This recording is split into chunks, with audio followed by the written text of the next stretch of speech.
एक खंडहर नुमा जगह में किसी की कराहने की आवाज आ रही थी। वो आवाज बेहद दर्दनाक थी। इतना ही नहीं, वो खंडहर बाहर से पूरा बंजर पड़ा था।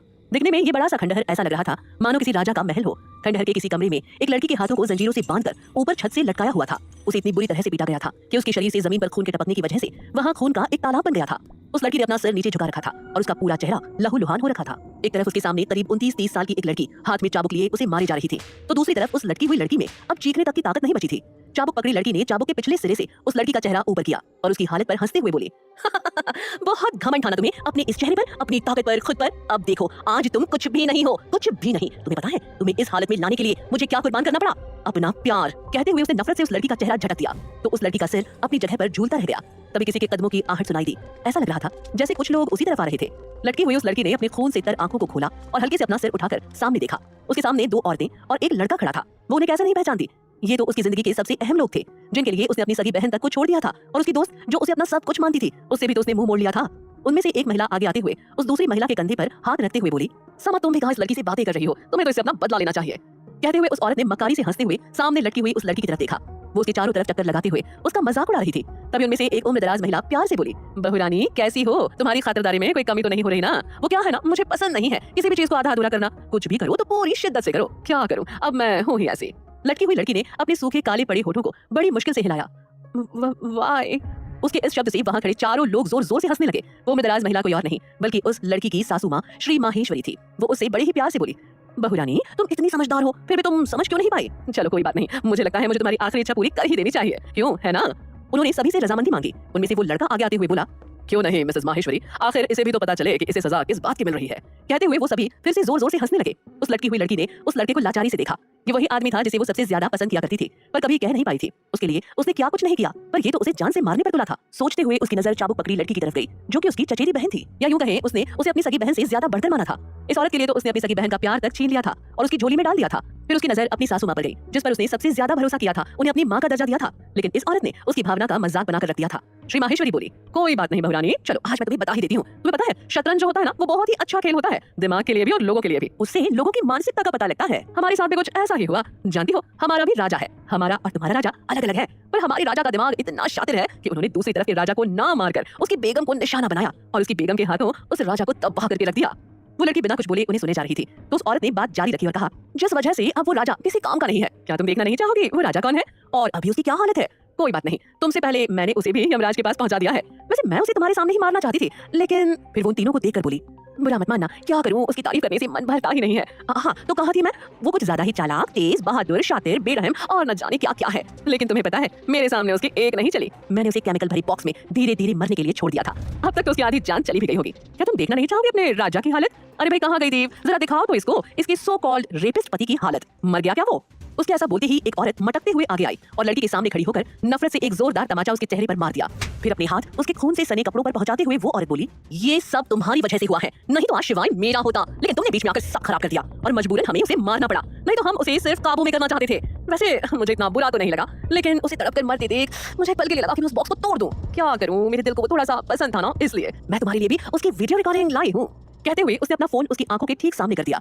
जब उन्होंने देखा कि वो लड़की अपना सिर नहीं उठा रही है, तो समा उसके बाल पकड़ उसका सिर ऊपर की तरफ करते हुए बोली, ध्यान से देख कमीनी, आखिर तेरे ही कारण तो हम उसे इतना चोट पहुंचा पाए हैं। वो तो इतना चालाक था कि उसे भनक भी लग जाए ना कि हम उसके बारे में कुछ गलत सोच रहे हैं, तो वो तो उसी वक्त हमारा खून कर दे। और जो ये अभी शतरंज की कहानी सुनी है ना तुमने, उसमें जो वो राजा है ना, वो है शिवाय माहेश्वरी, और उसकी रानी है ना जिसने उसे बुरी तरह से बर्बाद किया था, वो है आर्या शिवाय माहेश्वरी, यानी कि तुम्हारी वजह से ही तो हम उसे मार पाए। तुम नहीं होती तो हम तो उसे छू भी नहीं पाते। तभी श्री आगे आकर उन सभी को आर्या से अलग करते हुए बोली, क्या कर रहे हो, बहू रानी को दर्द हो रहा होगा ना, पहले उसे अपने रेपिस्ट पति की हालत तो देखने दो। वैसे इसे फर्क ही क्या पड़ेगा, कौन सा इनमें प्यार जैसा कुछ था? आफ्टर ऑल रेप जो किया था इसके पति ने इसका। तभी उनमें से आर्या की चचेरी बहन समा आगे आते हुए बोली, हाँ लेकिन उस बच्चे से तो पड़ेगा ना जिसे ये मार कर आई है। ये सुनते ही आर्या के कान खड़े हो गए। भले ही उसे बाकी सबसे कोई मतलब नहीं था, लेकिन उसने किसी बच्चे को मारा था ये तो उसे याद नहीं, और ना ही उसका कोई बच्चा था। तो फिर उसके दिमाग में अचानक से एक क्यूट से 5 साल के बच्चे की तस्वीर आई। वो उसे ठीक से महसूस कर पाती उससे पहले उसके कानों में समा की आवाज आई, आर्या आर्या आर्या, कितनी बेवकूफ हो तुमने अपने रेप के बारे में सिर्फ मुझे बताया, और यही तुम्हारी सबसे बड़ी गलती थी। तुम अपनी सगी बहन के पास भी नहीं गई जो तुम्हें दिलो जान से चाहती थी, और ना ही अपने उस दोस्त के पास गई जो तुम्हें अपनी माँ से ज्यादा मानती है, बल्कि तुम तो सीधा मेरे पास आ गई। तुम्हें पता है जब 13 साल पहले तुम्हारा रेप हुआ था तो वो किसने किया था? इसका जवाब वो लड़का देते हुए बोला, समा तुम भी ना कैसे सवाल पूछ रही हो उससे, पूरे 5 साल बाद पता लगाया था इसने कि इसका रेप आखिर किया किसने था। उस लड़के की बात बीच में काटते हुए दीप बोली, तुम भी ना श्रेय क्यों बेचारी को परेशान कर रहे हो, ये भी तो कितनी मेहनत से इस काम के पीछे पड़ी थी। तभी उन सभी को आर्या की आवाज सुनाई दी। उसकी आवाज बेहद धीमी और कमजोर थी। मैंने किसी बच्चे को नहीं मारा। उसकी बात पर समा जोर जोर से हंसने लगी। वो बोली चलो तुम्हें सच्चाई बता ही देती हूँ। तुम्हें पता है तुम्हारे रेप के बाद तुम प्रेग्नेंट हो गई थी। तुमने उस बच्चे को रखने का फैसला किया था और जब वो बच्चा पैदा हुआ था तो वो मरा हुआ था। फिर दीव फेक सैड फेस बनाकर बोली बुरा हुआ बेचारी के साथ। ओ बुरा हुआ, श्री दीव की बनाई लेते हुए बोली। तभी श्रेय बीच में बोला अरे भाई समा की बात तो सुन लो। बोलो बोलो। समा आगे बोली जिसकी बात तुमने 2 महीने तक खुद को घर में बंद कर लिया था और तुम लोगों को पता है क्या। समा उन तीनों की तरफ उंगली करते हुए बोली। तीनों से गौर से देखने लगे। समा अपनी फर्स्ट फिंगर अपने चिन पर टैप करते हुए बोली ये जो मेरी आदर्शवादी बहन है ना, ये ना उस शिवांश को प्यार करने लगी थी, इसी उसमें अपना बेटा नजर आता था। वो उसकी नकल उतारते हुए बोली। दीव हैरानी वाले एक्सप्रेशन के साथ नाटक करते हुए समा के कंधे पर हाथ रखते हुए बोली फिर क्या हुआ बेब। समा मुस्कुराई और खुद पर गुमान करते हुए बोली होना क्या है दीवा डार्लिंग, मैं तो थी ना इसके साथ। दोबारा रेप। ये बोलते बोलते वो रुकी और उसे झट से दीव की तरफ डरते हुए देखा जिसका ध्यान अभी आर्या की तरफ था। वो अपनी बात संभालते हुए आगे बोली अरे वो तो इसका पति ही था जिसने इसे दोबारा कहीं मुंह दिखाने लायक नहीं छोड़ा था। बस उसकी इसी हरकत के बाद मेरी बहन के अंदर जो मां प्रकट होने लगी थी ना, उस हादसे के बाद मर गई। कुछ इसके पति के कारण, कुछ मेरे शुभ वचनों के कारण। कहते हुए समा और दीव दोनों ने आपस में हाई फाइव किया। समा आगे बोली और इससे पहले कि इसके अंदर की भावनाएं आगे बढ़ती उससे पहले मैंने उसे इस दुनिया से गायब कर दिया इसके बच्चे की तरह। कहते हुए वहां खड़े सभी लोग जोर जोर से हंसने लगे। दीव अचानक से ही अपनी हंसी रोककर समा की बात बीच में काटते हुए बोली ना ना समा, तुम ऐसा कैसे बोल सकती हो। हमारी आर्या ऐसा कैसे कर सकती है। वो एक मरे हुए बच्चे को जन्म कैसे दे सकती है। उसका बच्चा तो जिंदा था ना। कहते हुए उन सभी के होठों पर एक शैतानी मुस्कुराहट आ गई। वहीं आर्या के कानों में जैसे ही ये बात पहुंची उसके कान खड़े हो गए और आंखें तुरंत खुल गई। उसने हैरानी से उन सभी को देखा और हकलाते हुए पूछा लेकिन डॉक्टर ने तो कहा था कि मेरा बच्चा मरा हुआ। इसके आगे आर्या नहीं बोल पाई। उसकी आंखें एक बार फिर से आंसुओं से लबरेज हो गई। श्रेय आगे बढ़कर उसका मजाक उड़ाते हुए बोला तो डॉक्टर ने कहा और तुमने मान भी लिया। तुम कैसे भूल गई कि तुम्हारी बहन तुम्हारी साथ थी। फिर वो समा की तरफ अपने दोनों हाथों से इशारा करते हुए अदब से आगे बोला तुम्हें एक बात बताऊं, ये ना उस बच्चे को भी उसी दिन मरने वाली थी, लेकिन पता नहीं कहां से वहां तुम्हारा राजा पहुंच गया और पता नहीं उसने ऐसा क्या देखा उस बच्चे में जो उठाकर ले गया अपने साथ और बेचारी हमारी समा का दिल टूट गया। तुम्हारे बच्चे को नहीं मार पाई ना बेचारी। कहते हुए उसने मायूस चेहरा बनाते हुए समा को देखा। आखिर कौन था वो आदमी जो उस बच्चे को अपने साथ ले गया और क्यों, और आखिर क्यों आर्या को उसके अपने ही इतनी बेरहमी से तड़पा रहे थे। क्या आर्या ले पाएगी इन सबका बदला। जानने के लिए सुनते रहिए ये कहानी सिर्फ पॉकेट एफएम पर।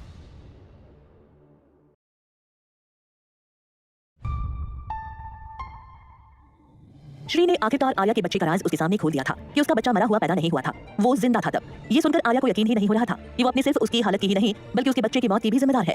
श्री को देख समा ने भी उसकी तरह ही नौटंकी करते हुए अपना चेहरा लटका लिया। फिर अचानक से खुश होते हुए बोली लेकिन तुम्हें पता है जब तुमने शिवाय माहेश्वरी की शादी उसकी गर्लफ्रेंड से ना करवा कर खुद की ना, तो मेरा मन कर रहा था कि मैं तुम्हें जान से मार दूं उसी मंडप में और तुम्हारी डोली की जगह अर्थी विदा होते हुए देखूं वहां से। लेकिन फिर मेरी मुलाकात तुम्हारी सासू मां से हुई। कहते हुए उसने इज्जत से अपने दोनों हाथ जोड़कर सिर झुकाया और श्री को प्रणाम किया। श्री भी उसे आशीर्वाद देते हुए बोली सदा ऐसे ही कमीने दिमाग की मालकिन बनी रहो और हमेशा मुझे अपने साथ पाओ। समा अपना सर उठाते हुए बोली यही तो हमारे बादशाह की बेगम है, लेकिन हमारे बादशाह थोड़े ज्यादा खतरनाक हैं, उनसे तो अभी तक हम भी नहीं मिले हैं। जब समा ने देखा कि आर्या अभी भी दर्द से करहा रही है तो वो एकदम गुस्से से बोली बार बार मेरे काम में टांग अड़ाने की ये जो तुम्हारी आदत है ना, मुझे बिल्कुल भी पसंद नहीं है। हर बार जब भी मैंने कहीं बॉम्ब प्लांट किया पता नहीं कैसे हर बार तुम सबको बचा लेती थी। तब मेरा मन करता कि मैं अपने इन्हीं छोटे छोटे प्यारे प्यारे हाथों से तुम्हारा गला घोट दूं। कहते हुए वो अपने दोनों हाथों को उसके गले की तरफ बढ़ाने लगी, लेकिन तभी ड्रामा करके बीच में रुकते हुए नकली मायूसी से बोली लेकिन हमारे बादशाह ने तुम्हें यूज करने की सोची और तुम्हें तुम्हारे ही बादशाह के खिलाफ खड़ा कर दिया। तुम्हें पता है वो जो शिवू है ना, शिवू शिवाय का 5 साल का बेटा, उसकी असली मां कौन है? Any guesses? आर्या गंभीर हालत में थी, वो कुछ भी नहीं बोल पाई, लेकिन बाकी तीनों ने झट से अपने हाथ खड़े कर दिए। तभी दीव उछलते हुए अपना हाथ ऊपर करते हुए बोली हाँ मुझे पता है उसकी असली मां ने उसे मार दिया। बहुत बुरा हुआ बेचारे के साथ, मुझे उसके लिए बहुत बुरा लगा। इस पर समा एक्साइटेड होकर बोली और उसकी असली मां का नाम क्या है? चारों एक साथ खुशी से चिल्ला पड़े आर्या शिवाय माहेश्वरी। ये सुनकर आर्या की आंखों से आंसू बहने लगे। वो बच्चा शिवांश उसका अपना बेटा था, लेकिन उसने अनजाने में उसी को इतना हर्ट कर दिया। समा उसका चेहरा अपने हाथों में दबोचते हुए बोली तुम कितनी शातिर थी, लेकिन पता नहीं हमारे सामने बेवकूफ कैसे बन गई, या शायद हम ही तुमसे ज्यादा स्मार्ट हैं। तुम्हें पता है ये जो लड़का है ना, कहते हुए उसने श्रेय को आगे आने का इशारा किया। श्रेय भी अपना कॉलर ठीक करते हुए बड़े ही एटीट्यूड से आगे आया। श्रेय के सिर पर टपली मारते हुए बोली क्या कर रहे हो, थोड़ा और स्टाइल से जाओ, आफ्टर ऑल अब तुम्हारी बारी जो है। श्रेय के आगे जाने पर समा ने उसकी पीठ थपथपाई, फिर बोली ये जो आदमी है ना तुम्हारा क्रश, तुम्हारी जान, जो भी, इसे भी हम ही लाए थे तुम्हारी जिंदगी में, और अगर तुम्हें याद हो तो इसे तुम्हारा क्रश भी मैंने ही बनाया था। कितनी स्मार्ट हूं ना मैं, मुझे तो इतनी अच्छी प्लानिंग के लिए ऑस्कर मिलना चाहिए। तभी पीछे से दीव बोली हम भी हैं, हमें भी तो कुछ मिलना चाहिए ना। समा बोली of course babe. Shri Arya के चक्कर लगाते हुए बोली और बस इसी तरह तुम खड़ी तो थी, लेकिन हमारी पैरों के नीचे। अरे यार तुम लोग भी ना इसके बच्चे के बारे में भी बताओ जिसे इसने खुद ही मार दिया था। कहाँ तुम ये सब छोटी मोटी बातों को लेकर बैठी हो। तभी दीव एक साइको की तरह अपना सिर टेढ़ा करके होठों पर बड़ी सी मुस्कान लिए बोली अरे वेट उस पर भी आएंगे, लेकिन मैं ये कह रही थी कि जब तुम्हारे पति ने तुम्हें दोबारा छुआ था ना, तब भी मैंने ही उसे ड्रग्स दिए थे ताकि उस रात को वो मेरे करीब आ सके, लेकिन तब भी तुम बीच में कूद पड़ी और उस बार मेरा दिमाग ऐसा सटका कि मुझे तुमसे बदला लेने का खुमार चढ़ गया। फिर क्या करती मैं, इसलिए मैंने ना तुम्हारे बेटे को टुक से ऊपर पहुंचा दिया। I swear, इसमें इन तीनों ने जी जान से मेरा साथ दिया था। मुझे एक बार के लिए बेचारे शिवू पर तरस आ गया था। वो इस समा से उसे छोड़ने के लिए कह रहा था, लेकिन समा तो मासी है, उसके साथ जैसे भी बिहेव करे, मैं कौन होती हूँ बीच में बोलने वाली। समा फिर आगे बोली, हाँ, जिस दिन शिवानी ने दोबारा तुम्हारे साथ जबरदस्ती की, उसके कुछ घंटों बाद होटल पैराडाइज के जलने की न्यूज आई थी, और वो होटल शिवाई माहेश्वरी के लिए बहुत बहुत इंपॉर्टेंट था, लेकिन तुमने उसे अपने हाथों से स्वाहा कर दिया था। So sad. ये बोलते हुए अचानक से समा के चेहरे पर चमक आ गई। वो आगे बोली, मैं जब वहाँ तुम्हारे बच्चे को मार रही थी, मैंने उसके छोटे छोटे गोरे गोरे हाथों पर लोहे की जलती हुई साख भी रखी थी। आई स्वेयर, मैं सच कह रही हूँ। तुम्हें मेरी बात पर भरोसा नहीं हो रहा तो तुम इन तीनों से भी पूछ सकती हो। उसकी बातों ने आर्या का दिल छलनी कर दिया था। आखिर वो कैसे भूल सकती थी उस बच्चे को जिसके साथ उसने इन लोगों के बहकावे में आकर इतना बुरा बिहेव किया था। वो बेचारा तो उसमें अपनी मां ढूंढ रहा था, लेकिन उसने उसके पिता के चलते कभी अपना नहीं माना और ना ही कभी उस बेचारे पर ध्यान दिया। जब वो मरा तो उसने शिवाय को टूटते हुए देखा था। उस वक्त उसका दिल थोड़ा सा पिघला भी था, लेकिन उस पिघले हुए दिल को वापस पत्थर बनाने के लिए इन लोगों ने उसके कान भरने में कोई कसर नहीं छोड़ी। फिर क्या था, आर्या ने अपने पति को पूरी तरह बर्बाद कर दिया। आर्या ने उसे उसी के बेटे के कत्ल के झूठे इल्जाम में जेल भेज दिया था, साथ में रेप और मॉलेस्टेशन के चार्जेस भी लगवा दिए, जिसके बाद से शिवाय माहेश्वरी पूरी तरह से बर्बाद होने की कगार पर आ गया था। लेकिन शिवाय भी कम नहीं था। वो फिर से खड़ा हुआ और दोबारा दुनिया में अपने नए मुकाम पर पहुंच गया। जाहिर सी बात थी, इस सब के बाद शिवाय के दिल में आर्या के लिए नफरत के सिवाय कुछ नहीं था, लेकिन अब वो नफरत पहले से बढ़ चुकी थी, क्योंकि आर्या ने पहले उसे उसकी गर्लफ्रेंड से दूर किया था और फिर उसके बच्चे से। आर्या ये सब सोच ही रही थी कि उसका ध्यान समा की आवाज से टूटा। तुम्हारा शिवू अपने हाथ को फूंक मारते हुए रो रहा था। वो इतना मासूम लग रहा था ना कि उसे रोता देख मुझे उस पर तरस आ गया, लेकिन फिर मुझे उसकी उस मासूमियत में तुम्हारा चेहरा दिखा, तो बस फिर मैं भी क्या करती, मैंने उसे वहीं पर बांध दिया। उसके बाद तुमने उस जगह को आग लगा दी। ओह आई मीन, तुम्हें ऐसा लगा कि तुमने आग लगाई है, लेकिन सच कुछ और था। असल में तो पैराडाइज को आग इस पागल लड़के ने लगाई थी। ये कहते हुए उसने श्रेय की तरफ इशारा किया। श्रेय चेहरे पर झूठी मासूमियत लाते हुए बोला, ये क्या कह रही हो तुम? मैं ऐसा क्यों करूंगा? मैं अपनी फ्रेंड के बेटे को क्यों मारूंगा? लेकिन तुम्हें मैं एक बात बताऊं। ये सुन दीवा उसके पैरों पर अपने पैरों से मारते हुए बोली, आ गया ना अपनी औकात पर, पहले नखरे क्यों कर रहा था? श्रेय ने उसे उसकी कमर से पकड़ लिया और अपनी तरफ खींचते हुए बोला, चुप रहो ना, भी तुमसे ज्यादा ये इंपॉर्टेंट है वरना। और आगे आर्या को बताते हुए बोला, जब वो मेरे सामने चलते हुए रो रहा था ना, तो तुम उसे बचाने जाने वाली थी। तुमने उसकी आवाज सुनी भी थी, लेकिन उस बेचारे की किस्मत कि वहां मैं था, तो मैंने तुम्हें वहां जाने नहीं दिया और तुमने भी उसे सिर्फ अपना वहम समझकर जाने दिया। बस फिर क्या था, अगले दिन तुम्हारे बेटे की लाश तुम्हारे सामने थी। और कहते हुए वो धीरे से आर्या की तरफ झुका और बोला, तुम्हें पता है इस सब में तुम सिर्फ एक मोहरा थी। तुम्हारी वजह से हमने तुम्हारे ही राजा, वजीर, हाथी, घोड़े सब को मात दिला दी और तुम्हें पता भी नहीं चला। तुम्हारे पति के पास पता है कितना पैसा है, उस पैसे से तो मैं पूरा एक देश खरीद लूं। तभी श्री बीच में आते हुए बोली, चलो बहुत हो गया, अब बहुरानी को अलविदा कहो, हमारे पास ज्यादा टाइम नहीं है। चलो बहुरानी जल्दी बताओ, कोई और सवाल पूछना चाहती हो हमसे? फिर मैं तुम्हें भी मारने वाली हूँ। थोड़ा सा तड़पोगी पर प्लीज बुरा मत मानना। आर्या उन सभी के चेहरों को गौर से देखते हुए धीमी आवाज में बोली, कोशिश करना कि मैं एक बार में ही मर जाऊं, क्योंकि अगर मेरे अंदर रत्ती भर भी जान बची ना, तो मेरे बच्चे को मुझसे दूर करने के लिए मैं तुम्हें मौत से भी बदतर सजा दूंगी। पता नहीं कैसे, लेकिन उसकी बातों में अभी ताकत, हिम्मत और उन्हें मारने का जज्बा साफ दिखाई दे रहा था। अभी उसके दिल में नफरत के सिवाय कुछ नहीं था। उसकी जिंदगी में प्यार नाम की कोई चीज ही नहीं थी। अभी उसे सिर्फ अपने बच्चे का चेहरा आंखों के सामने घूमता हुआ नजर आ रहा था, जो उसे आशा भरी नजरों से देख रहा था कि वो कब उसकी तरफ देखेगी और उसे प्यार से गले लगाएगी। लेकिन अब तो वो मर रही थी। उम्र ही क्या थी उसकी? 31 साल। लेकिन इस वक्त तो कहीं से भी वो 31 साल की नहीं लग रही थी। उसकी जिंदगी में उसने सिर्फ इन लोगों पर भरोसा किया था, जिन्होंने उसके भरोसे को पूरी तरह से छलनी कर डाला था। उसे अपनी आंखों के सामने सिर्फ एक ही चीज घूमती हुई नजर आ रही थी, उस छोटे से बच्चे का चेहरा। उसकी आखिरी ख्वाहिश यही थी कि वो बस एक बार उसे अपने गले से लगा ले। ये सब सोच सोचकर आर्या का दिल टूटता चला जा रहा था। तभी अचानक एक आवाज आई और उसका ध्यान अपने पेट में हो रहे तेज दर्द की तरफ गया। उसने आंखें खोलकर देखा तो सामने दीव उसके पेट में चाकू घोंप चुकी थी। उसके बाद उसे अपने पेट पर दूसरी बार, तीसरी बार और न जाने कितनी बार वही दर्द सहना पड़ा, क्योंकि वो लोग बड़ी बेरहमी से उसे लगातार मारे जा रहे थे। उन्हें देखकर ऐसा लग रहा था जैसे ये कोई बच्चों का खेल हो, लेकिन यहाँ पर तो वो लोग किसी की जान ले रहे थे। आर्या बेजान जंजीरों पर लटकी रह गई। कुछ देर में श्रेय ने जाकर आर्या के हाथ खोल दिए तो आर्या भरभरा कर जमीन पर गिर पड़ी। तभी वहाँ किसी के कदमों की आहट आने लगी। अंधेरा होने की वजह से उस इंसान का चेहरा नहीं दिख रहा था, लेकिन उसकी आवाज बहुत डरावनी थी। वो बोला, इसका कोई नामो निशान ना रहे, हमारा काम खत्म हो गया है। मुझे जो चाहिए था वो मिल गया है, अब इसकी कोई जरूरत नहीं है। कहते हुए वो वहां से वापस जाने लगा। अभी तक आर्या में थोड़ी ही सांसें बची हुई थी। वो अपनी धीरे धीरे बंद होती आंखों से उस इंसान को जाते हुए देख रही थी। उसकी आंखों के कोनों से लगातार आंसू बह रहे थे। उसके दिल में इस वक्त बेतहाशा नफरत पनप रही थी, वो नफरत जो शायद अब कभी भी खत्म नहीं होने वाली थी। उस जाते हुए इंसान को देखकर आर्या मन में बोली, आई एम सॉरी शिवू, मैं आपको नहीं बचा पाई और ना ही मैं आपके बारे में कुछ पता कर पाई। आपके अलावा इस दुनिया में मेरा था ही कौन? मैं ही थी जिसे तुम मिले भी और मिलकर भी नहीं मिले। आई एम सॉरी, लेकिन अगर मुझे मरना ही है तो मैं इन लोगों को भी मारूंगी। कहते हुए अपनी आधी खुली आंखों से उसे चारों तरफ देखा और उसे श्रेय की कमर पर बंदूक दिखी। उसने बहुत ज्यादा हिम्मत की और जब सबको लगा वो मर गई और वो लोग जाने लगे, तब वो किसी तरह खड़ी हुई और एक झटके में श्रेय की कमर से वो बंदूक निकालकर एक पल के झपकाए बिना उन चारों पर गोली चला दी। उन चारों को समझ ही नहीं आया कि आखिर हुआ क्या, पर जब तक वो कुछ समझ पाते तब तक उन सभी को गोली लग चुकी थी। आर्या ने बंदूक पकड़ी और परछाई की ओर निशाना किए हुए अपनी पूरी ताकत से चिल्लाई, बाहर आओ। वो अपनी तरफ उन कदमों को आते हुए सुन सकती थी। जैसे ही उस परछाई का एक कदम जमीन पर बिखरी रोशनी पर पड़ा, आर्या ने बिना देर किए बंदूक में जितनी गोलियां थी सारी की सारी उस तरफ चला दी। इसके साथ ही वो एक बार फिर जमीन पर गिर गई और उसके साथ वो आदमी भी। उसकी आंखें धीरे धीरे बंद होने लगी थी। उसके होठों पर दर्द भरी मुस्कान थी। वो मुस्कुराते हुए बोली, देखा शिवू, मैंने सबको मार दिया, सबको। तभी उसे एहसास हुआ कि अंधेरे में जो आदमी था वो अचानक जमीन से उठकर खड़ा हो गया। इसका मतलब वो अभी भी जिंदा था। अब अपना बदला कैसे ले पाएगी आर्या? क्या यही उसका है अंत? जानने के लिए सुनते रहिए ये कहानी सिर्फ पॉकेट एफएम पर।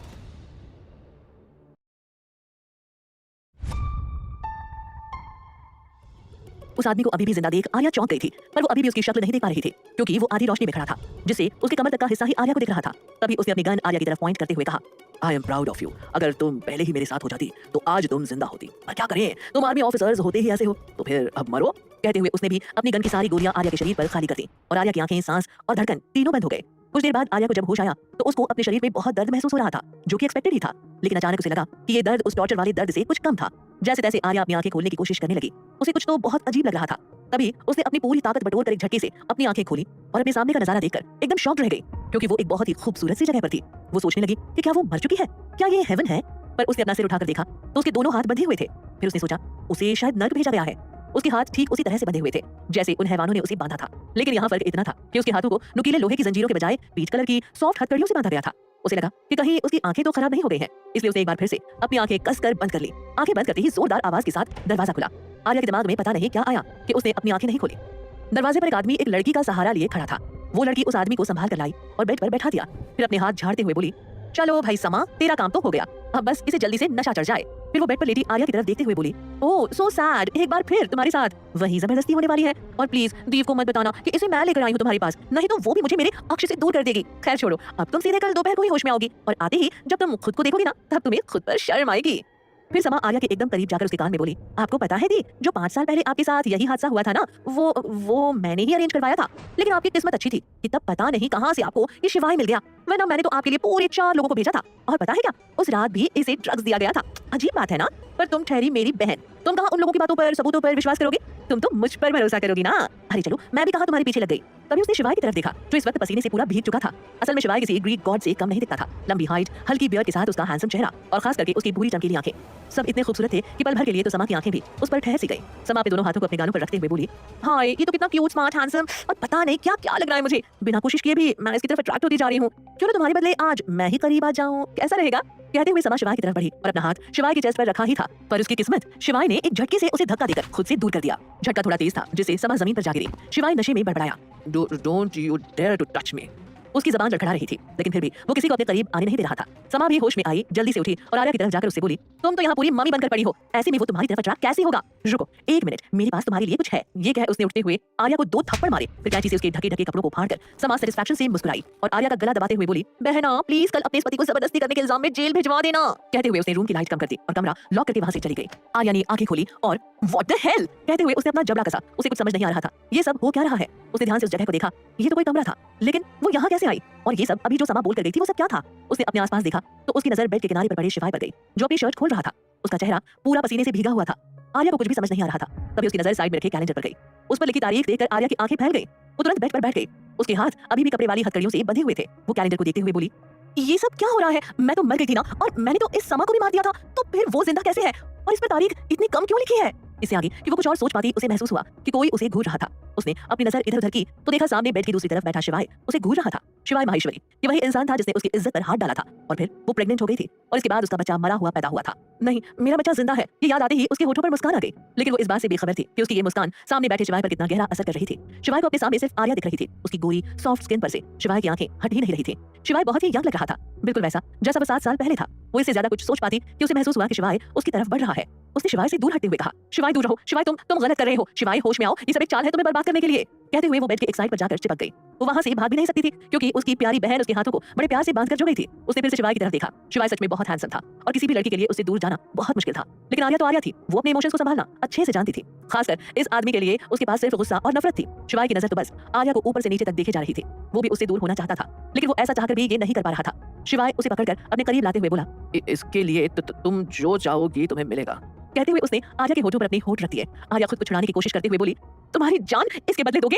उसके हाथ बंधे हुए थे, इस वजह से वो कुछ भी नहीं कर सकती थी। वहीं दूसरी तरफ ड्रग्स की वजह से शिवाय भी खुद को कंट्रोल नहीं कर पा रहा था और धीरे धीरे कमरे का सारा माहौल ही बदल गया। कुछ देर बाद उस कमरे में चारों तरफ सिर्फ आर्या की सिसकियां सुनाई दे रही थी। लगभग 2 घंटे बाद शिवाय थोड़ा होश में आने लगा। उसे महसूस हुआ कि आर्या रो रही थी। वो धीरे से उसके कान के पास जाकर बोला, तुम रो क्यों रही हो? आर्या सिसकते हुए बोली, मुझे। आर्या कुछ बोल पाती उससे पहले ही शिवाय उस पर फिर से हावी हो गया। सुबह होने को आई थी और आर्या में अब बोलने तक की ताकत नहीं बची थी। धीरे धीरे वो बेहोश हो गई। शायद इस बार ड्रग्स की क्वांटिटी थोड़ी ज्यादा थी, इसलिए शिवाय अभी तक भी अपना होश संभाल नहीं पा रहा था। उसने किसी तरह से खुद को दूर किया और आर्या को ब्लैंकेट से कवर कर खुद भी सो गया। करीब 7 घंटे बाद जब आर्या की आंखें खुली तो उसे अपने शरीर में दर्द महसूस हो रहा था। उसने अपना हाथ उठाकर अपने सिर को दबाना चाहा, पर उसके हाथ तो बंधे हुए थे। उसे सब कुछ याद आ गया और उसने झट से हाथों में बंधे हैंडकफ को खोलने के लिए स्ट्रगल करना शुरू किया, जिससे वो रस्सी काफी हद तक ढीली हो गई।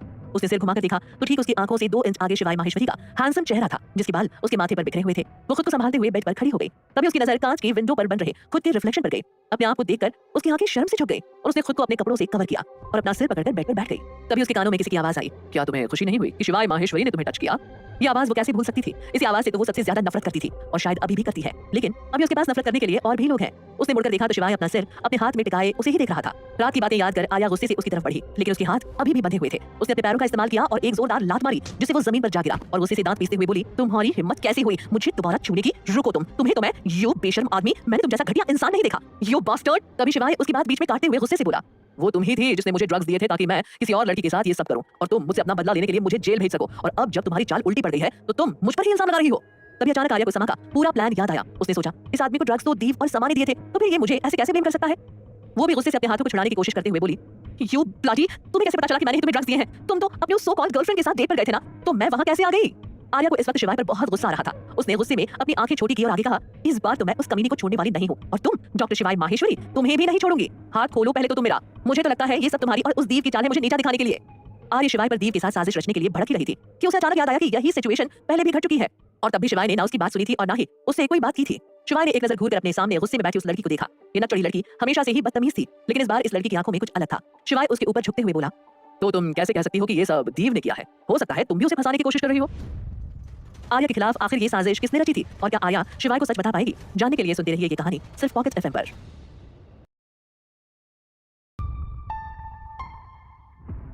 आर्या उसे अपने पास आते देख और गुस्से से भर गई। एक तो पहले ही उसे कुछ समझ नहीं आ रहा था, और अब ये आदमी उससे ऐसे बात कर रहा था जैसे वो सब जानता हो। तभी अचानक उसका ध्यान अपने सिर की ओर गया तो उसने देखा कि इस आदमी ने उस हथकड़ी को एक झटके में खोल दिया था, जबकि वो पूरी रात ऐसे ही रही थी। उसे हैरानी से शिवाय अब भी उसे देखे जा रहा था। ये देखकर आर्या गुस्से से चिल्लाई, यू घटिया आदमी, तुम्हें जरा भी शर्म है या नहीं?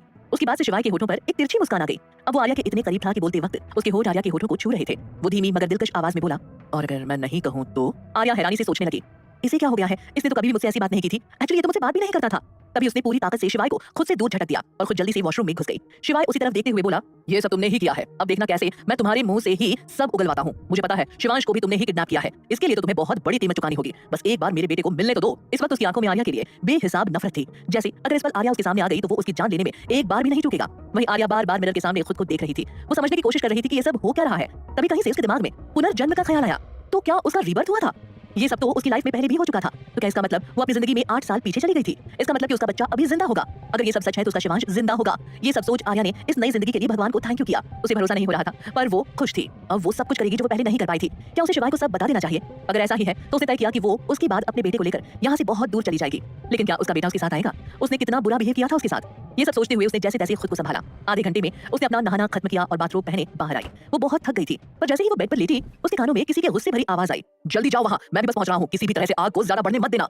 आग शब्द सुनते ही आर्या के कान खड़े हो गए। वो झटके से उठ खड़ी हुई और जाकर शिवाय के सामने खड़ी हो गई। उसने बिना कुछ बताए उसके हाथ से फोन ले लिया और उससे पूछते हुए बोली, आग दिल्ली वाली फैक्ट्री में लगी है क्या? पहले तो शिवाय उसको इसकी इस हरकत के लिए सजा देने वाला था, लेकिन उसकी बात सुनकर उसके आगे बढ़े हुए हाथ वहीं रुक गए। शिवाय उसे शक भरी निगाहों से देखते हुए बोला, तुम्हें कैसे पता? कहीं तुम्ही ने तो? लिसन, अगर मुझे 1% भी पता चला ना कि इस सब के पीछे तुम हो तो तुम भूल ही जाना कि तुम कभी जिंदा भी थी। अचानक से फोन पर चल रहे आर्या के हाथ रुक गए। वो तुरंत शिवाय की तरफ मुड़कर बोली, शिवांश कहाँ है? उसके इस सवाल पर शिवाय थोड़ा चौंक गया, क्योंकि उसके हिसाब से आर्या ने ही उसके बेटे को किडनैप किया था और अब वही उससे ये सवाल पूछ रही है। शिवाय पहले से ही गुस्से में था कि उसे इस जिद्दी और घमंडी लड़की से कैसे जबरदस्ती शादी करनी पड़ी, जिसकी वजह से वो उस औरत से शादी नहीं कर पाया जो उसके बच्चे को प्यार करती थी। उसने कसकर आर्या की बाहें पकड़ते हुए कहा, सीरियसली ये सवाल तो मेरा होना चाहिए है ना, कि कैसे तुमने मुझसे बदला लेने के लिए मेरे बेटे को टारगेट किया? आर्या भी उसे वैसे ही बोलने वाली थी कि वो मेरा भी बेटा है, लेकिन उससे पहले उसकी नजर खिड़की पर पड़ी जहां कोई था। अचानक से उसके दिमाग में पिछले जन्म के उस आदमी के वो लास्ट शब्द घूमने लगे, I am proud of you. अगर तुम पहले ही मान जाती तो आज तुम्हारा ये हाल नहीं होता। वो आदमी कौन था जिसे वो देख नहीं पाई थी? इसका मतलब उन पर नजर रखी जा रही है। ये ख्याल आते ही उसे याद आने लगा कि ठीक ऐसे ही पिछली बार भी हुआ था। और इस सब के कुछ देर बाद उसे शिवू की मौत का पता चला था, जिसके बाद उसने शिवाय को अपने बच्चे की मौत पर टूटते हुए देखा था। अगर वो अभी कुछ भी ऐसा बोलती है जिससे उस अनजान इंसान को जरा सी भी भनक लग गई, तो हो सकता है वो उसके बच्चे को सबसे पहले मार दे। नहीं, वो एक बार फिर अपने बच्चे को नहीं खो सकती। वो बोली, आज डेट क्या है? व्हाट? शिवाय ने कंफ्यूजन में पूछा। आर्या के होठ कुछ बोल रहे थे और उसकी आंखें कुछ और। वो शिवाय को उस साई की तरफ देखने का इशारा कर रही थी, पर शिवाय का दिमाग अभी बहुत खराब था, इसलिए वो बस आर्या को डांटने में लगा था। शिवाय बोला, ये कोई बात है पूछने की? और तुम मुझे मुद्दे से भटका रही हो। ये सब तुम जानबूझकर कर रही हो ना? एक बार मेरे बेटे को मिल जाने तो तब देखना मैं तुम्हारा क्या हाल करता हूँ। आर्या ने जब देखा कि वो उसकी एक भी नहीं सुन रहा है तो उसने गुस्से से कहा, ओके फाइन, बोलते रहो जितना बोलना है, तुम में दिमाग नाम की चीज ही नहीं है। बढ़िया है, माहेश्वरी खानदान का सबसे होनहार इंसान। वो उसकी नकल उतारते हुए बोली और उसके हाथ से जानबूझकर उसका कोट लेकर उसे ताना मारते हुए बोली, अब ये मत कहना कि तुम्हें कोट तक अफोर्ड नहीं कर सकते। आर्या वॉशरूम में गई और जल्दी जल्दी ठीक से कपड़े पहनने लगी। उसने शॉर्ट जीन्स और क्रॉप टॉप के बाहर से वही शिवाय का कोट डाल लिया जिसमें शिवाय का फोन भी था। वो अभी का सिनेरियो देख इतनी हड़बड़ी में थी और बस बड़बड़ाई जा रही थी, बेबी मम्मा को कुछ नहीं होने देगी, बस थोड़ी देर में मैं पहुंच जाऊंगी आपको लेने। ये बोलते वक्त उसकी आंखें नम हो गई थी। वो कपड़े पहनकर रूम में आई और शिवाय से बोली, अभी तुम्हारी गर्लफ्रेंड आएगी तो उसे किसी भी कीमत पर 1 घंटे तक मत छोड़ना, चाहे इसके लिए तुम्हें उसे खुद को सौंपना पड़े। आर्या की ऑर्डर देने वाली टोन शिवाय को बिल्कुल भी पसंद नहीं थी। ये लड़की उससे ऐसे बात करने की हिम्मत भी कैसे कर सकती है, और क्या कह रही थी कि वो खुद का इस्तेमाल करे देव को रोकने के लिए। ये सोच उसका चेहरा गुस्से से भर गया था। वो उसे डांटने के लिए उठा ही था कि डोर नॉक हुआ, जिसे सुन आर्या के होठों पर एक शातिर मुस्कान आ गई। वो खिड़की से बाहर कूद गई और सीधा लिफ्ट में चली गई। वो अभी मुंबई के मलाबार हिल्स में थी। उसे यहाँ से मुंबई सिटी के लास्ट शोर पर बने होटल पैराडाइज में जाना था। वो नीचे आई और किसी को फोन कर होटल पर नजर रखने को बोल दिया। कुछ देर बाद उसके सामने एक बाइक आकर रुकी। वो उस पर बैठे शख्स को पीछे खिसकाकर खुद आगे बैठ गई। उसने हेलमेट पहना और गुस्से से बोली, let's begin the war, I swear इस बार बादशाह की बेगम तुम सभी की जान लेकर ही इस धरती को छोड़ेगी। उसने बाइक स्टार्ट की और फुल स्पीड से ही वहां से निकल गई। वहीं उसके पीछे बैठे शख्स की हालत खराब हो गई थी। वो मन में बोला, मैं भी ना इस पागल लड़की के बुलाने पर आ गया, कितनी स्पीड में चला रही है बाइक। आर्मी में रहने वाले सभी लोग ऐसे ही होते हैं, हार्टलेस। बाइक पर पीछे बैठे शख्स की हालत अब इतनी खराब हो गई कि उसे उल्टी होने जैसा फील होने लगा था। पर आर्या को इन सब से अभी कोई मतलब नहीं था। मलाबार हिल्स सिटी के बीच में स्थित सबसे महंगी और खूबसूरत जगह थी। वहां से मुंबई के एंड तक पहुंचने में लगभग 1 से 1.5 घंटे का समय लगता था। लेकिन अभी आर्या ने बाइक की स्पीड कुछ ज्यादा ही तेज कर रखी थी, जिससे वो लोग आधे घंटे में उस होटल के सामने खड़े थे। बाइक रुकते ही उसके पीछे बैठा शख्स उतरकर उल्टी करने लगा, लेकिन आर्या उसे पूरी तरह से इग्नोर कर होटल के अंदर भागी। जैसा उसकी पिछली जिंदगी में हुआ था वैसे ही यहाँ भी उसे ठीक सामने अपना क्रश श्रेय मेहता दिखा, जिसके चेहरे पर अभी 440 वॉट की स्माइल थी। ऐसा लग रहा था जैसे उसे कुछ बहुत कीमती चीज मिल गई हो। इससे पहले कि वो आर्या को देख पाता, वो सामने एक पिलर के पीछे छिप गई। आर्या खुद को कोसते हुए बोली, क्या इस बार भी मैं टाइम पर नहीं आई हूँ? वेट, पिछली बार तो जब पूरे होटल के आधे हिस्से तक आग पहुंच गई थी तब मुझे शिवांश की आवाज आई थी, लेकिन यहाँ देखकर तो ऐसा कुछ भी नहीं लग रहा। पर हाँ, ऐसा जरूर लग रहा है कि जैसे कहीं आग लगी हो। वो ये सोच ही रही थी कि अचानक से फायर अलार्म बजने लगा। आर्या दिमाग लगाते हुए खुद से बोली, पिछली बार शायद आवाज स्टोर रूम से आई थी। वो बिना देर किए छिपते छुपाते स्टोर रूम की तरफ गई। उसका अंदाजा सही था, आग इसी तरफ लगाई गई थी ताकि जल्द से जल्द शिवांश का चैप्टर खत्म हो जाए। आर्या दरवाजे के पास पहुंची तो दरवाजे पर ताला लगा था। उसने बहुत कोशिश की पर ताला मजबूत होने की वजह से नहीं खुला। डैम इट, अब क्या करूं? तभी उसके कानों में किसी के सुबकने की आवाज आई। ये आवाज स्टोर रूम से आ रही थी। अब मैं अंदर कैसे जाऊं? विंडो। आर्या ने इधर उधर देखा तो उसकी नजर एक लोहे की रॉड पर पड़ी। उसने उसे उठाया और कांच की विंडो पर दे मारा, जिसके बाद वो किसी तरह अंदर पहुंची। वहां का नजारा देखकर उसकी आंखें नम हो गई। सामने 5 साल के शिवांश के हाथ पैर बंधे हुए थे। उसके मुंह पर भी कपड़ा बंधा हुआ था। उसके कपड़ों पर जलने के निशान बने थे। आर्या जल्दी से उसके पास गई और उसे उठाते हुए बोली, हे शिवू, तुम ठीक तो हो ना? उसने जल्दी से उसके मुंह को खोला, फिर हाथ और पैर। शिवू बहुत डरा हुआ लग रहा था। वो रोते हुए अपनी तोतली आवाज में आर्या से बोला, मम्मा मुझे ना सामा और ताई ने मारा। कहता हुआ शिवू अपने हाथ आगे कर आर्या को दिखाने लगा। उसके हाथ पर गर्म लोहा रखने के निशान बने हुए थे, जिसकी वजह से उसके नन्हे नन्हे हाथ लाल हो गए थे। वो अपनी मम्मा को गले लगाना चाहता था, उन्हें बताना चाहता था कि वो उन्हें यहाँ देखकर कितना खुश है, पर उसे डर था कि उसके गले लगाने से कहीं उसकी मम्मा उसे यहीं छोड़कर न चली जाए। लेकिन इस बार आर्या ने तुरंत उसे गले लगा लिया और अपने आंसुओं को कंट्रोल करते हुए बोली, आपकी मम्मा भी आपको मारने वालों को बहुत बुरी सजा देगी। ओके शिवू, चलो पहले तो यहाँ से चलते हैं। आर्या ने शिवू को कसकर गले से लगा लिया और खिड़की से बाहर कूद गई। उसने बाहर आकर अपने गोद में लिए बच्चे को देखा जो अब बेहोश हो चुका था। फिर उसने उस बाइक को देखा जिस पर अभी भी वही आदमी बैठा था जो उसे लेकर यहाँ आया था। पिछली बार भी वही उसे लेकर आया था। फर्क सिर्फ इतना था कि इस बार वो समय से पहुंच गई थी। वो आदमी कौन था जिसने आर्या की हेल्प की थी? शिवांश के गुनहगारों को आर्या और शिवाय कैसे सजा देंगे? जानने के लिए सुनते रहिए पॉकेट एफएम।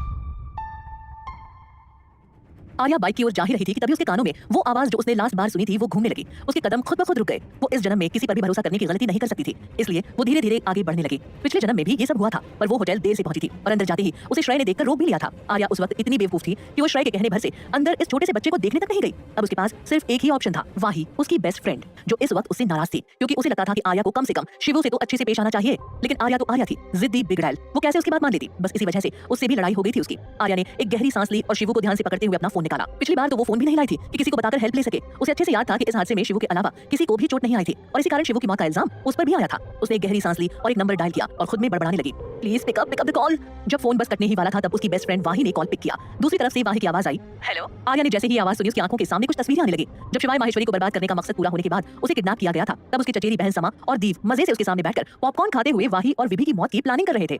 उसकी आंखों के सामने ही इन दोनों को बड़ी बेरहमी से मारा गया था और वो चाहकर भी उन दोनों को बचा नहीं पाई थी। आर्या की आंखें नम थी। वो क्यों नहीं समझ पाई थी अपने आसपास के लोगों को? अब वो उन सभी से बदला लेगी जिन्होंने उसके छोटे से बेटे को तकलीफ दी थी। शिवू की हालत याद करते ही उसकी आंखें गुस्से से लाल हो गई और वो धीरे से बुदबुदाई, यू ऑल आर गॉन। तभी अचानक वो फोन से आ रही आवाज से होश में आई, हेलो, कौन बोल रहा है? Hello hello. आर्या धीमे से बोली, वाही। कुछ देर की शांति के बाद वाही बोली, आर्या। आर्या ने खुद को रोने से रोका और हिम्मत करके अपने पुराने अंदाज में बोली, वाही यार प्लीज मुझे तेरी हेल्प चाहिए। मेरा छोटा सा एक्सीडेंट हो गया है पैराडाइज होटल के पास में। मेरे पास शिवाय का फोन है तो मुझे किसी का नंबर भी याद नहीं है, इसलिए वाही प्लीज। उसकी बात के बीच में ही फोन कट गया। उसने फोन को कान से हटाकर देखा तो फोन की बैटरी डेड हो चुकी थी। उसने गुस्से से उस फोन को पटकने के लिए उठाया पर उसके हाथ हवा में ही रुक गए। वो उस फोन को कोसते हुए बोली, बेकार, एकदम अपने बॉस की तरह, तुम भी मेरे काम के नहीं हो और वो भी। पता है उस कमीने ने कल मेरे साथ। बोलते बोलते उसकी आंखें भर आई। पुरंदे हुए गले से बोली, और जब मैं रो रही थी तो उसने क्या किया है पता है? तुम्हारे कमीने बाप ने एक बार भी ये नहीं देखा कि मैं इतनी कमजोर सी, नाजुक सी, उस जैसे हट्टे कट्टे इंसान को कैसे संभालूंगी। आर्या रोते हुए सड़क की तरफ चलती जा रही थी और शिवाय की शिकायत शिवू से कर रही थी। जब वो चल रही थी तो उसे अपने चेहरे पर कुछ महसूस हुआ। उसने चौंक कर नीचे अपने गोद में बेहोश उस बच्चे को देखा जो इस वक्त अपने बड़े बड़े आंसुओं से भरी आंखों से उसे देख रहा था। वो अभी हल्की हल्की बेहोशी में था। इस वक्त उसके चेहरे पर मिट्टी लगी थी और वो बहुत गंदा भी हो गया था। आर्या को याद आया कि शिवू को किडनैप हुए आज 7 दिन हो गए। वो बता सकती थी कि शिवू ने कुछ भी नहीं खाया होगा। वो बहुत हल्का था। जब वो उसे लेने आई थी तब उसके कानों में शिवू की खुशी से भरी आवाज आई, मामा क्या आप सच में शिवू को बचाने आई हो? मामा क्या आप सच में हो? वो ये सब इसलिए पूछ रहा था क्योंकि आर्या शिवांश को शिवाय की वजह से पसंद नहीं करती थी। आज से 3 महीने पहले जब उसने शिवाय के साथ दीप की जगह खुद शादी कर ली थी तब उसे शिवांश से कोई प्रॉब्लम नहीं थी। लेकिन बाद में श्रेय और समा ने शिवू के खिलाफ उसे भड़का दिया था और वो बेवकूफ उनके भड़कावे में भी आ गई थी। तब से आर्या शिवू को बिल्कुल भी पसंद नहीं करती थी। उसने शिवू को कसकर गले लगाकर कहा, हाँ शिवू मैं सच में हूँ। शिवांश को तब जाकर यकीन हो रहा था कि वो उसे बचाने आई थी। असल में उसे आर्या शुरू से ही पसंद थी। उसने शादी वाले दिन भी उसे दीप को एक्सचेंज करके देख लिया था। लेकिन वो बहुत खुश था कि आर्या उसकी मम्मा बनने वाली है। जब आर्या उससे रूड बिहेव करती तो उसे बहुत बुरा लगता, लेकिन जब भी वो उसका चेहरा देखता वो उससे गुस्सा रह ही नहीं पाता था। आर्या ये सब सोचते हुए आगे बढ़ ही रही थी कि तभी शिवू ने कमजोर आवाज में कहा, मम्मा मुझे दर्द हो रहा है। ये सुनकर अचानक आर्या होश में आई। कहीं न कहीं उसके होश आने से उसे राहत भी मिली। उसे तुरंत शिवू को अच्छे से पकड़ा और घबराहट से बोली, ओह सॉरी शिवू मुझे याद ही नहीं रहा, कहाँ दर्द हो रहा है तुम्हें, दिखाओ मम्मा को। आर्या को खुद के लिए चिंता करते हुए देख शिवांश की खुशी का तो ठिकाना ही नहीं रहा। उसका दिल जो चाहता था वो हो रहा था। वो बिना पल के झपकाए उसे देख रहा था। ये सब उसे किसी सपने जैसा लग रहा था जो उसकी आंख बंद करते ही टूट जाएगा। शिवांश को अभी अपने दर्द का भी एहसास नहीं था। वो आर्या की गोद से हल्का सा उठा और उसकी गर्दन को हग करके उससे किसी बंदर के बच्चे की तरह चिपक गया। वो बोला, मामा आप फिर से तो शिवू को छोड़कर नहीं जाएंगी ना? आर्या की आंखें भर आई। वो रुंधे हुए गले से उसके बाल को सहलाते हुए बोली, नो नो बेबी, मम्मा अब कभी भी शिवू को छोड़कर नहीं जाएगी। आप आराम से सो जाओ। उसने देखा कि शिवू कोई हरकत नहीं कर रहा है तो वो समझ गई कि शायद वो फिर से बेहोश हो गया है। सड़क पर चल रहे उसके कदमों की रफ्तार तेज हो गई। तभी उसे दूर से आती हुई कार की हेडलाइट दिखी। ये पक्का समा होगी क्योंकि इसी टाइम के आसपास वो होटल पैराडाइज पिछली बार आई थी। उसने सोचा। आसपास देखने पर उसे लोहे की कांटों वाली तारें दिखाई दी जो शायद लोगों को जंगल और जानवरों को सड़क से दूर रखने के लिए वहां लगाई गई थी। आर्या ने जमीन पर पड़ी तार को उठाकर सड़क के बीच में से ले जाते हुए दूसरी तरफ रख दिया और खुद शिवू को लेकर वहीं झाड़ियों में छिप गई। लगभग 4 मिनट बाद समा की कार वहां से गुजरी। आर्या की आंखें उस कार पर ही टिकी थी। बस कुछ ही पल बाद उस कार का बैलेंस बिगड़ा और वो कार धम की आवाज के साथ सीधा जाकर सामने वाले पेड़ से टकरा गई। ये देख आर्या एक विजयी मुस्कान के साथ उठी और शिवू के सिर को सहलाते हुए उस कार को देखकर बुदबुदाई, अब देखो मेरे बेटे को हाथ लगाने का नतीजा। पहले तो जब मुझे पता नहीं था तब ठीक था, लेकिन अब तुमने खुद मेरे सामने आकर गलती कर दी। Bye bye my dear sister, जिंदगी रही तो दोबारा मिलेंगे। कहते हुए आर्या अपने चेहरे पर आगाज की एक चमक लिए आगे बढ़ गई। कुछ देर चलने के बाद उसे एक जानी पहचानी कार अपनी तरफ आते हुए दिखी। वो कुछ सोच पाती उससे पहले ही वो कार उसके सामने आकर रुकी। कार का शीशा नीचे हुआ तो ड्राइविंग सीट पर अपनी दोस्त अपनी वाही को देखकर आर्या बिना वक्त दवाए कार में बैठ गई। 1 घंटे बाद आर्या और वाही एक हॉस्पिटल में डॉक्टर के सामने थे। वो शिवू के बारे में उस डॉक्टर से कुछ बात करते कि तभी अचानक आर्या बाहर बेहोश होकर गिर पड़ी। जाहिर सी बात थी इतने कम समय में इतना कुछ हो गया था, तबीयत तो खराब होनी ही थी।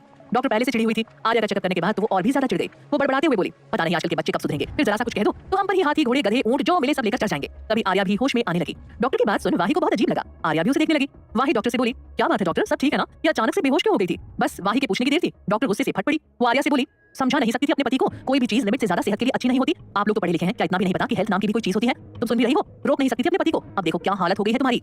आर्या चेहरा लटकाए उदास मन से बोली, डॉक्टर मैंने कितना मना किया, कितना रोका, पर डॉक्टर ने डिसअपॉइंटमेंट में नाम अपना सिर हिला दिया और बोली, कितना टाइम हुआ है शादी को? आर्या बोली, सिर्फ 3 महीने डॉक्टर। और मासूमियत से अपनी आंखों से ही उसे कुछ इशारा कर दिया। डॉक्टर ने एक नजर उसे देखा, फिर अपने डेस्क के पास गई और कुछ टैबलेट लेकर वापस आर्या के पास आई। टैबलेट देखते ही आर्या की आंखें चमक गईं। डॉक्टर वो टैबलेट उसकी तरफ बढ़ाते हुए बोली, ये तुम्हारी है और ये तुम्हारे पति की। अब कम से कम 10 दिनों तक तो उसे हाथ भी मत लगाने देना। आर्या खुशी से हाँ में सिर हिलाने लगी तो डॉक्टर बोली, अगली बार ध्यान रखना, खासकर टाइम का, वरना बहुत प्रॉब्लम होगी तुम्हें। जी डॉक्टर मैं ध्यान रखूंगी।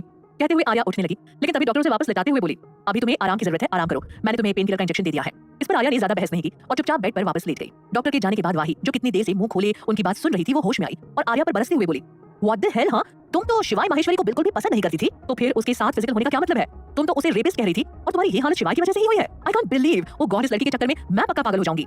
आर्या पर अब दवाई का असर होने लगा था, इसलिए वो वाही से बोली, वाही लिसन, मैं बाद में तुझे सब एक्सप्लेन कर दूंगी। अभी तुम शिवांश के पास जाओ और उससे बोलना कि उसे तुमने बचाया, बाकी जो मैंने तुम्हें बताया वो सब बोल देना। अब प्लीज मुझे सोने दे यार, पहले ही उस कमीने ने हालत खराब कर रखी है मेरी। कहते हुए आर्या मुंह ढककर सो गई।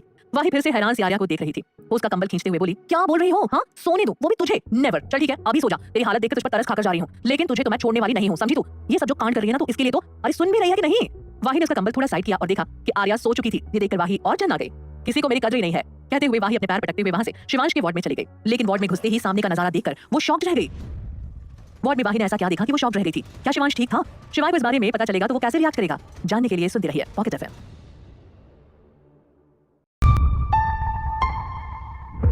शिवांश की वार्ड में आकर वाही बहुत शॉक थी। उसे शिवांश कहीं अंदर दिख नहीं रहा था, लेकिन तभी उसने बेड पर से एक ब्लैंकेट हटाया तो सामने शिवांश बहुत क्यूटली बेड पर सो रहा था। वाही उसके पास गई, लेकिन शिवांश को देखकर कुछ देर के लिए वो रुक गई। शिवांश वाकई बेहद खूबसूरत बच्चा था, जरूर इसके पापा मम्मी भी बहुत हैंडसम और खूबसूरत होंगे। वाही शिवांश का सिर सहलाते हुए बोली, शिवू आप बहुत अच्छे हो, लेकिन आर्या बिल्कुल भी अच्छी नहीं है, आप खुद का ध्यान रखना। मैं कोशिश करूंगी कि वो कम से कम आपके साथ तो अच्छे से बिहेव करे। वो बुरी नहीं थी और ना ही ऐसी थी, लेकिन इसमें सबसे बड़ी गलती आपके पापा की है और बाकी उसकी चुड़ैलों वाली संगत की। आपको पता है वो ना बहुत अच्छी थी, वो किसी को भी दर्द में नहीं देख सकती थी, लेकिन 5 साल पहले हुए उस हादसे ने उसे पूरी तरह से बदल कर रख दिया था। खैर बाकी बातें हम बाद में करेंगे, अभी आप आराम करो। बाय शिवू। और हाँ, आप आर्या के बेटे भले ही ना हो, but I promise in future वो आपसे बहुत प्यार करेगी। अब तक तो वो समा के भड़कावे में आकर आपसे बुरा बिहेव करती थी, लेकिन अब नहीं। वाही ने शिवांश के माथे पर लाइटली किस किया और जाकर सोफे पर बैठ गई। उसने अभी अपने पैर भी नहीं जमाए थे कि कुछ काले कपड़े वाले गार्ड्स बिना नॉक किए अंदर आ गए। उन्हें देख वाही चौंक गई। वो सोफे से उठी और उनकी तरफ बढ़ते हुए बोली, ओए कौन हो तुम और यहाँ क्या करने आए हो? तभी उसे एक ख्याल आया और वो झट से शिवांश के बेड के आगे आकर खड़ी हो गई। फिर वो उन लोगों से बोली, मुझे अपने बारे में बता दो, नहीं तो मैं पुलिस को फोन करूंगी। तभी अचानक उन गार्ड के पीछे से एक रौबदार आवाज आई, पुलिस को फोन करने की कोई जरूरत नहीं है, ये मेरे गार्ड्स हैं। वाही ने सिर उठाकर उस तरफ देखा तो वहां खड़े इंसान को देखकर उसका मुंह अपने आप खुल गया। इस समय वाही के सामने जो आदमी खड़ा था वो इतना हॉट, स्मार्ट, हैंडसम, डैशिंग था कि उसने उसके जैसा पर्सन अपनी लाइफ में कभी नहीं देखा था। उसे देखकर वाही को ऐसा लग रहा था जैसे कोई कॉमिक हीरो के सामने आ गया हो। ये शिवाय माहेश्वरी था, उसके अलावा और हो भी कौन सकता है। भले ही वाही आर्या की बेस्टेस्ट फ्रेंड थी, लेकिन अब तक वो शिवाय और शिवांश किसी से भी नहीं मिली थी। वैसे भी पिछले 2 महीने 10 दिनों से तो उन दोनों का झगड़ा ही चल रहा था। हाँ, पर उसने अखबार, न्यूज चैनल, मैगजीन में डॉक्टर शिवाय माहेश्वरी को देखा था। वाही अपने मन में बोली, यार ये कितना हैंडसम है, ये कहां से एक रेपिस्ट लगता है, पक्का इस पागल लड़की की आंखें खराब होंगी। इस जैसे को कौन रिजेक्ट करता है यार, मैं तो खुद ही इसके सामने सरेंडर कर देती। हाय, ये इसकी पूरी आंखें कितनी नशीली हैं, मन कर रहा है मैं डूब जाऊं। और इसका ये चेहरा, हाय हाय, आर्या को कैसे ये पसंद नहीं आया। वो तो उस श्रेय के पीछे पागल हुई पड़ी है। अरे कुछ जाकर बताओ, उस लड़की को पागल ही होना है तो इस आदमी के पीछे हो। ये तो सामने से और भी ज्यादा हॉट, हैंडसम और पता नहीं क्या क्या लग रहा है यार। अभी तो इसके लिए मुझे अपनी जान कुर्बान वाला गाना याद आ रहा है। शिवाय उसके सामने आकर शांत भाव से बोला, आप कौन? लेकिन वाही तो उसमें इस कदर खोई हुई थी कि उसे कुछ सुनाई ही नहीं दे रहा था। शिवाय ने उसके सामने अपना हाथ हिलाया, लेकिन वाही को तो जैसे कोई फर्क ही नहीं पड़ा। शिवाय ने उसकी आंखों के सामने चुटकी बजाई, जिससे वाही एकदम से होश में आई। उसने इधर उधर देखा और शिवाय से बोली, जी डॉक्टर। शिवाय बोला, क्या मैं आपका नाम जान सकता हूँ? वाही एकदम से बोली, वाही सक्सेना। शिवाय बड़ी ही सरल भाव से बोला, क्या मैं अपने बेटे से मिल सकता हूँ? उसके ऐसे पूछने से वाही हड़बड़ी में सामने से हटकर वहीं सोफे पर बैठ गई। शिवाय पास खड़े डॉक्टर से शिवांश के बारे में सारी डिटेल्स दे रहा था, जिन्होंने अब तक शिवू की जांच की थी। उसने अपना कोट पहना और खुद शिवू को चेक करते हुए डॉक्टर की बातें सुनने लगा। अपने बेटे को हॉस्पिटल बेड पर देखकर उसका दिमाग खराब हो रहा था। वो पक्का उस इंसान को नहीं छोड़ेगा जिसने उसके बेटे को छुआ है। उसे कहाँ ही पता था कि आर्या तो पहले ही उनमें से एक का एक्सीडेंट भी कर चुकी थी। बड़ी मुश्किल से अपने ख्यालों को हटाकर शिवाय पूरे फोकस से शिवांश को एग्जामिन कर रहा था। वहीं सोफे पर बैठे शिवाय को देखे जा रही थी, क्योंकि उसे आर्या ने वार्निंग दी थी कि वो शिवू को अकेला ना छोड़े। लेकिन वो शिवाय की तारीफ किए बिना भी नहीं रह पाई। उसने कहा, सच में काफी प्रोफेशनल है मिस्टर माहेश्वरी। अपने बेटे को ऐसी हालत में देखकर भी उन्होंने अपने इमोशंस को कितने अच्छे से कंट्रोल किया हुआ है। शिवाय शिवू को चेक करवाकर वाही के सामने आकर बैठ गया। वो अपने मास्क और ग्लव्स उतारकर सामने टेबल पर रखते हुए बोला, मिस वाही, आपको शिवांश कहाँ मिला और आप वहाँ क्यों गई थी? वाही ने हैरानी से उसे देखा, क्योंकि ये वही सवाल था जो आर्या ने उसे बताया था। उसने खुद के एक्सप्रेशन को छुपाया और जवाब दिया, मुझे शिवू होटल पैराडाइज के रास्ते में मिल गया था। मैं वहाँ अपने दोस्त को लेने गई थी और उसी वक्त उसका एक्सीडेंट हुआ था। ये सुन शिवाय ने अपने गार्ड को बुलाया और उससे कुछ कहा, जिसके बाद वो गार्ड वहाँ से चला गया। शिवाय खड़ा हुआ और वाही की तरफ अपना हाथ बढ़ाकर बोला, मिस वाही, आपने मेरे बेटे को बचाया, इसके लिए मैं आपका तहे दिल से शुक्रगुजार हूँ। अगर आपको मेरी कभी भी जरूरत पड़े तो बेझिझक कॉल कर लीजिएगा। वाही ने शिवाय को देखा, फिर उसके हाथ को देखा। उसकी पतली लंबी उंगलियों के बीच में एक ब्लैक कलर का कार्ड था, जो देखने में बहुत खूबसूरत लग रहा था। वाही खुद से मन में बोली, ले लो क्या? हाँ वाही ले ले, आफ्टर ऑल ये तेरे जीजू जो हैं। वाही ने ध्यान से बिना शिवाय के हाथ को टच किए वो कार्ड उसके हाथ से ले लिया, क्योंकि आर्या ने उसे पहले ही बताया था कि शिवाय को चिपकू लड़कियां बिल्कुल भी पसंद नहीं है। वाही मुस्कुराते हुए बोली, जी डॉक्टर, अब मैं चलती हूँ, मेरी दोस्त भी अकेली है। कहते हुए वाही वहां से ऐसे भागी जैसे उसके पीछे कोई भूत पड़ा हो। लेकिन जाते जाते दरवाजे पर उसने अपने कदमों पर ब्रेक लगाया और मुड़कर शिवाय से बोली, डॉक्टर हो सके तो शिवू की मम्मा को बुला लीजिए। जब ये मुझे मिला था तो ये होश में था और मुझे अपनी मम्मा समझ रहा था। मैं उसे कुछ एक्सप्लेन कर पाती उससे पहले ही ये बेहोश हो गया। ये कहकर वाही बिना टाइम वेस्ट किए वार्ड से बाहर चली गई। उसके कदम सीधा आर्या के वार्ड में जाकर रुके। उसने जल्दी से डोर लॉक किया और चैन की सांस ली। वो कमजोर इंसान की तरह चलकर आर्या के बेड के सामने गई और उसके बगल में लेटते हुए बोली, मैं आज बहुत बुरी सिचुएशन में थी, अब मुझे आराम करने की सख्त जरूरत है। आफ्टर ऑल द शिवाय माहेश्वरी से झूठ बोलना किसी बॉर्डर पर लड़ाई से कम है क्या? सो जा वाही, सो जा। कहते हुए वाही आर्या के बगल में सो गई। शिवांश के वार्ड में शिवाय शिवू का हाथ पकड़े उसके होश में आने का वेट कर रहा था। अपने बेटे की ऐसी हालत देखकर उसे खुद पर गुस्सा आ रहा था कि वो शिवू को प्रोटेक्ट तक नहीं कर पाया। शिवू के शरीर पर लगे घाव साफ बता रहे थे कि वो घाव जानबूझकर उसे दिए गए थे। उसके पेट में अन्न का एक दाना भी नहीं गया था। पता नहीं कैसे उस छोटे से बच्चे ने अब तक ये सब सहा होगा। शिवाय की आंखें अपने बेटे की ऐसी हालत पर नम थी। वो बता भी नहीं सकता था कि अभी उसे कैसा फील हो रहा था। इतनी पावर होने के बाद भी वो खुद को हेल्पलेस महसूस कर रहा था। तभी अचानक वार्ड का दरवाजा नॉक हुआ। शिवाय ने अंदर आने को कहा तो वही गार्ड अंदर आया और सिर झुकाकर बोला, सर, होटल पैराडाइज में कुछ देर पहले एक मेजर एक्सीडेंट हुआ था। वहां पर एक और बॉडी मिली है जो अभी जिंदा है। शिवाय बिना किसी भाव के बोला, मेरे बेटे को हाथ लगाने वाले हाथ मुझे सुबह तक चाहिए, किसी भी कीमत पर। गार्ड भी बिना किसी संकोच के बोला, जी। गार्ड के जाते ही शिवाय ने बेड पर लेटे शिवांश को देखा, जिसकी उंगलियां हिल रही थी। शिवाय जल्दी से उसके सिर को सहलाते हुए बोला, शिवू, अब कैसे हो आप? आराम से। शिवांश को पहले तो कुछ समझ नहीं आया, लेकिन शिवाय को देखकर वो तुरंत उठ बैठा। उसने पूरे कमरे को ध्यान से देखा, जैसे वो किसी को ढूंढ रहा हो। शिवू को जब कोई नहीं दिखा तो उसने शिवाय की तरफ अपनी बड़ी बड़ी आंखों से देखा और अपनी प्यारी आवाज में बोला, पापा, मम्मा कहाँ है?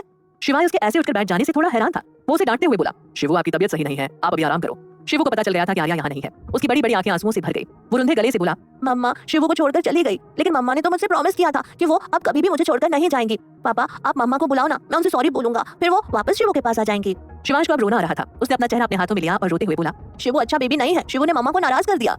शिवाय ने उसे चुप कराने की बहुत कोशिश की, पर शिवांश उसकी सुन ही नहीं रहा था। शिवाय भी जानता था कि उसका बेटा उस घमंडी लड़की को अपनी मम्मा मानता है। शिवाय बोला, शिवू, मम्मा यहीं है, वो बहुत थक गई हैं, इसलिए सोने गई हैं और उन्होंने मुझे यहाँ आपका ध्यान रखने के लिए कहा है। शिवाय की बात सुनकर शिवांश एकदम चुप हो गया। वो सिसकियां लेते हुए बोला, पापा, आप मुझसे झूठ मत बोलिए, शिवू जानता है मम्मा शिवू को छोड़कर फिर से चली गई। शिवाय उसे गले लगाते हुए बोला, नहीं बेटा, पापा कभी झूठ नहीं बोलते, जानते हो ना आप, और भला मैं आपसे झूठ क्यों बोलूंगा? ये सुन शिवांश चुप हो गया। वो अपने आंसू पोंछते हुए बोला, पापा, आप सच कह रहे हो? मुझे मम्मा के पास जाना है, पापा प्लीज ना पापा। शिवाय उसके आंसुओं से भीगे गालों को पोंछते हुए बोला, ठीक है, अब रोना बंद करो। शिवांश बेड पर आलती पालती मारकर बैठ गया और शिवाय को देखने लगा। शिवाय ने बेबसी से अपना फोन निकालकर किसी को कॉल कर आर्या को शिवांश के वार्ड में शिफ्ट करने को कहा। शिवाय शिवू को खाना खिला रहा था तभी वार्ड का डोर नॉक हुआ। शिवाय ने अंदर आने को कहा, दरवाजा खुला और एक हॉस्पिटल बेड को उसके बॉडीगार्ड्स अंदर लेकर आए जिस पर 2 लोग लगभग सो रहे थे। शिवाय उन लोगों से कुछ बोलता उससे पहले ही वाही बेड से उठी और उस पर चिल्लाते हुए बोली, ये सब क्या है डॉक्टर? मैंने आपके बेटे की मदद की और आप हमें ही उठा लाए। आपने तो कहा था कि आप मेरी हेल्प करना चाहते हैं और अब ये सब आपके गार्ड्स हमें यहाँ उठाकर क्यों लाए हैं? क्या मैं जान सकती हूँ? वाही हॉस्पिटल बेड पर आलती पालती मारकर बैठी अपने हाथ बांधे गुस्से से उसे देख रही थी। तभी शिवाय ने कुछ कहने के लिए अपना मुंह खोला। आपने ही तो कहा था कि हो सके तो शिवांश की मम्मा को बुला लीजिए। तो वाही बीच में बोली, तो शिवू की मम्मा को बुलाने के लिए कहा था ना कि मुझे और मेरे दोस्त को परेशान करने के लिए। वो तो अभी मेरी दोस्त सोई है, वरना आप जानते भी नहीं है कि वो आपका क्या हाल करती। उस पर तो आपके चार्म का कोई भी असर नहीं होता। शिवाय को इतने बोलने वाले लोग बिल्कुल भी पसंद नहीं थे। वो तो इस लड़की ने उसके बेटे को बचाया था, बस इसलिए अभी तक वो चुप था। लेकिन अब उसका दिमाग खराब होने लगा था। उसके माथे की नसें चढ़ने लगी, जो वाही ने नोटिस कर लिया और वो एकदम चुप होकर आराम से सो रही आर्या से किसी बंदर के बच्चे की तरह चिपक कर लेट गई। शिवाय ने देखा कि वाही चुप हो गई है तो वो बोला, मिस वाही, ये जो आपके बगल में सो रही है ना, यही मेरे बेटे की माँ है। क्या आपकी दोस्त ने आपको ये नहीं बताया? शिवाय की बात सुनकर अब वाही क्या बोलने वाली थी? क्या शिवाय कभी जान पाएगा कि शिवांश को आर्या ने बचाया था? जानने के लिए सुनते रहिए पॉकेट्स एफएम।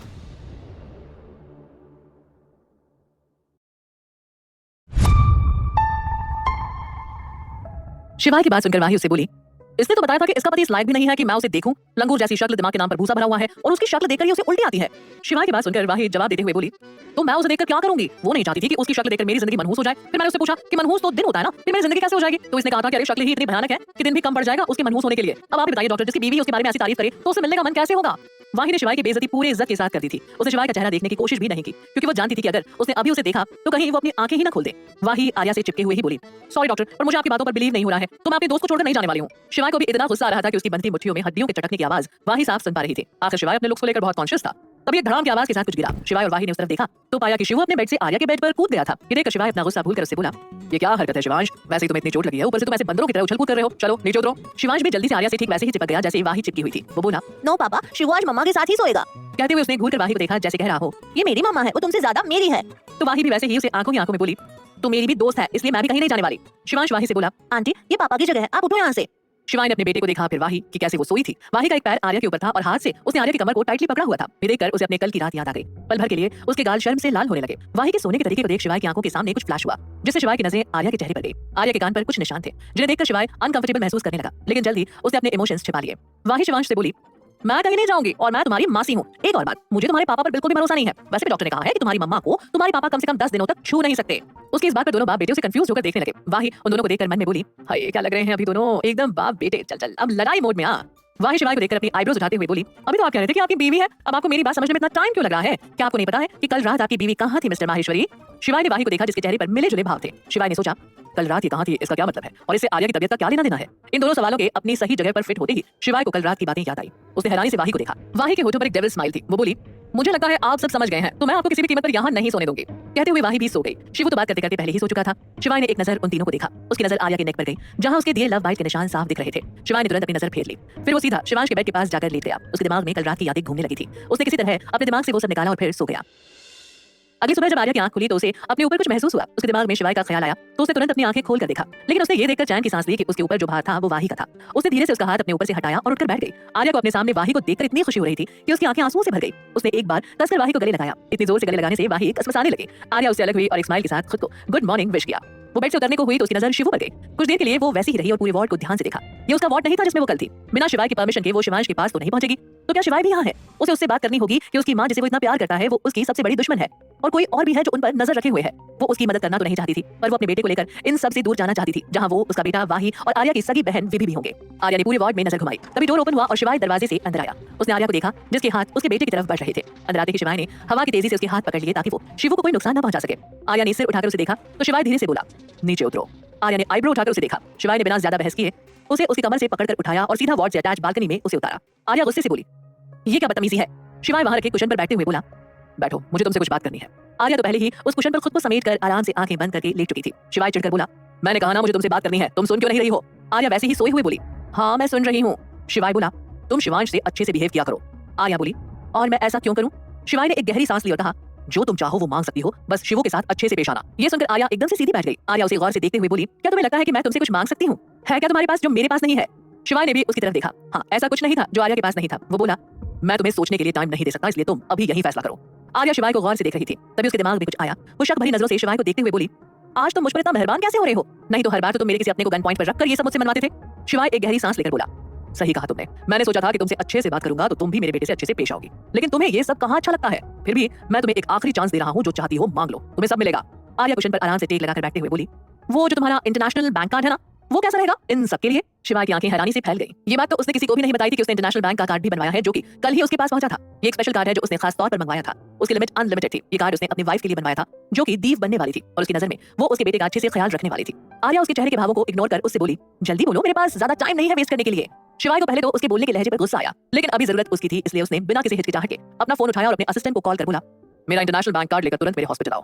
दूसरी तरफ से उसके असिस्टेंट यानी करण की आवाज आई, जी बॉस मैं आ जाऊंगा, लेकिन कौन से हॉस्पिटल? शिवाय गुस्से से बोला, मेरे यहाँ कितने हॉस्पिटल हैं बेवकूफ। उसकी इस बात पर उसका असिस्टेंट एकदम खामोश हो गया और आर्या भी उसे देखने लगी। शिवाय को महसूस हुआ कि आर्या उसे देख रही है। उसने पलट कर देखा तो आर्या अजीब से एक्सप्रेशन लिए उसे ही देख रही थी, जैसे किसी पागल को देख रही हो। शिवाय झल्लाकर बोला, अब क्या है?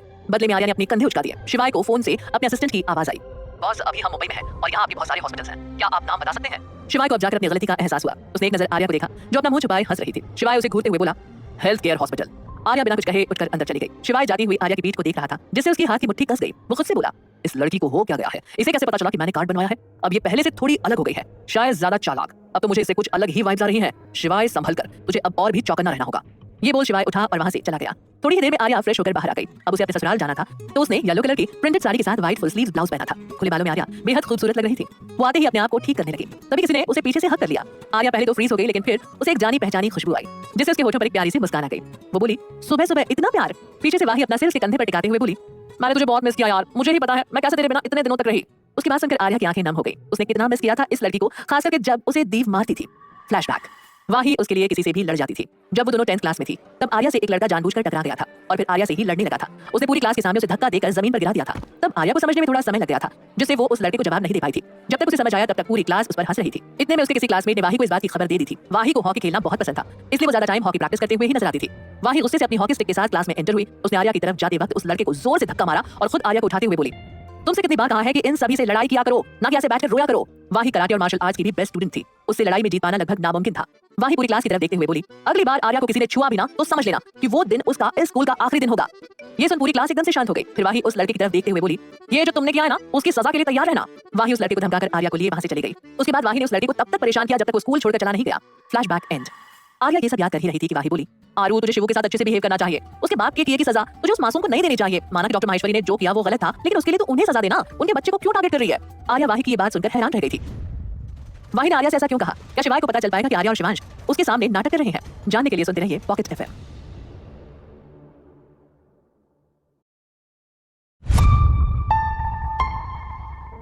वाही की बात सुनकर आर्या हैरान होते हुए बोली, ये सब तो क्या बोल रही है वाही? आई एम श्योर ये सब तुझे उस कमीने शिवाय ने बताया होगा ना?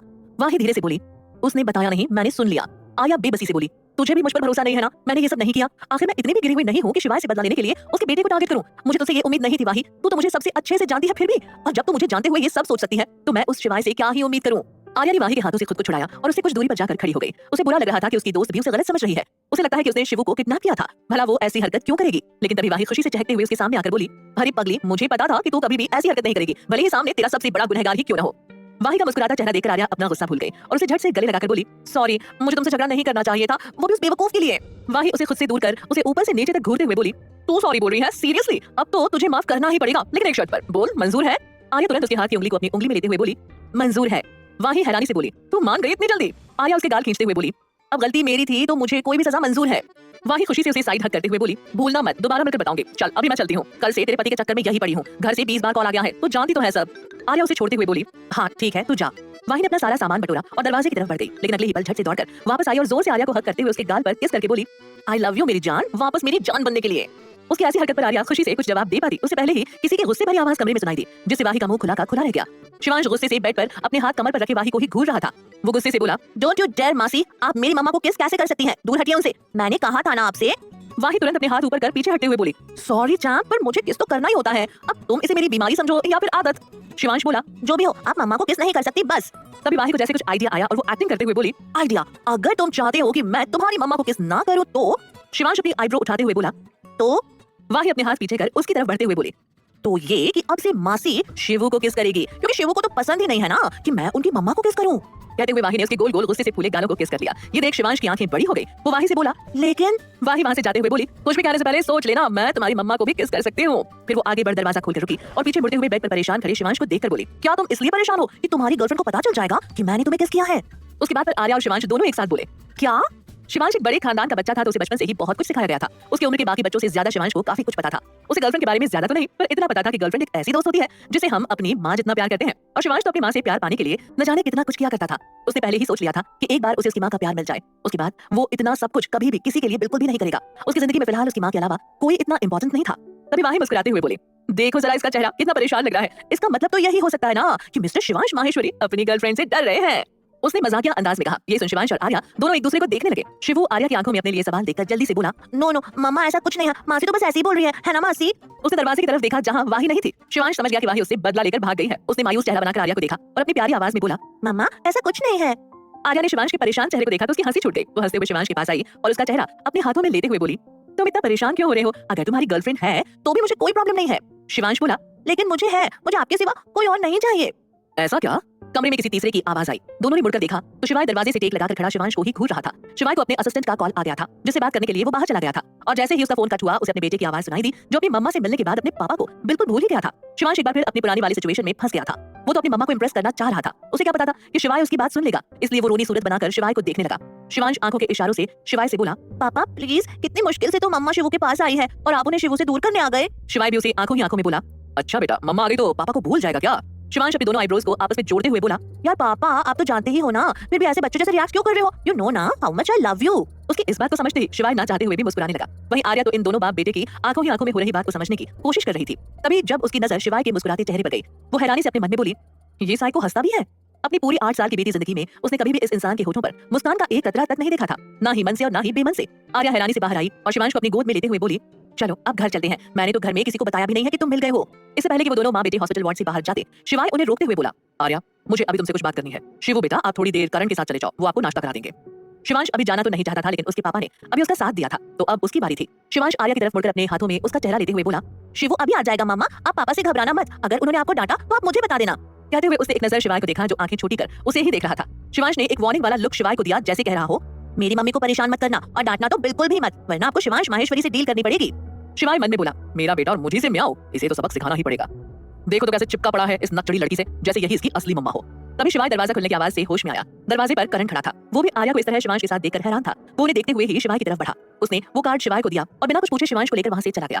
तभी शिवाय आर्या के सामने जाकर खड़ा हो गया। आर्या ने उसे देखा तो शिवाय सख्त आवाज में बोला, तुम होटल पैराडाइज क्यों गई थी? आर्या मुस्कुराते हुए बोली, कमाल है ना मिस्टर माहेश्वरी, आपकी बीवी का एक्सीडेंट हो गया और आप उसकी तबीयत को छोड़कर उसे ये पूछ रहे हैं कि वो कहाँ गई थी? शिवाय गुस्से से बोला, जितना पूछा है उतना जवाब दो समझी। आर्या बेफिक्र होकर अपना हाथ आगे बढ़ाते हुए उस कार्ड को मांगते हुए बोली, मेरी मेहनत की कमाई। ये सुन शिवाय को अभी इतना गुस्सा आ रहा था कि वो बिना टाइम वेस्ट किए अपने सामने खड़ी इस लड़की का मुंह तोड़ दे, लेकिन उसने अपने गुस्से को दबा लिया और अपनी जेब से एक चमचमाता गोल्डन ब्लैक कार्ड निकालकर उसके हाथ में रख दिया। आर्या उसके हाथ से कार्ड लेकर उसे घूरते हुए बोली, तुम यही सोच रहे हो ना कि कब तुम आओगे और मेरा मुंह तोड़ोगे? हाथ तो लगाकर दिखाओ, हाथ ना तोड़ दो तुम्हारा तो कहना। कहते हुए आर्या गुस्से से वहां से जाने के लिए मुड़ी कि तभी उसे दरवाजे पर लगे छोटे से मिरर में एक जाना पहचाना चेहरा दिखा। उसे देख वो वापस पैर पटकते हुए आकर शिवाय के सामने खड़ी हो गई। शिवाय तो ये सोचने में बिजी था कि आखिर उसके मन की बात इस नकचड़ी लड़की को कैसे पता चल गई। तभी उसे अपनी गर्दन पर कुछ रेंगता हुआ सा महसूस हुआ। उसने सिर उठाकर देखा तो सामने का नजारा देखकर उसकी आंखें बाहर आने को हो गई। सामने आर्या मुस्कुराते चेहरे के साथ बोली, थैंक यू डियर। कहते हुए आर्या अपने पंजों की बल उचकी और शिवाय के गालों पर किस कर लिया।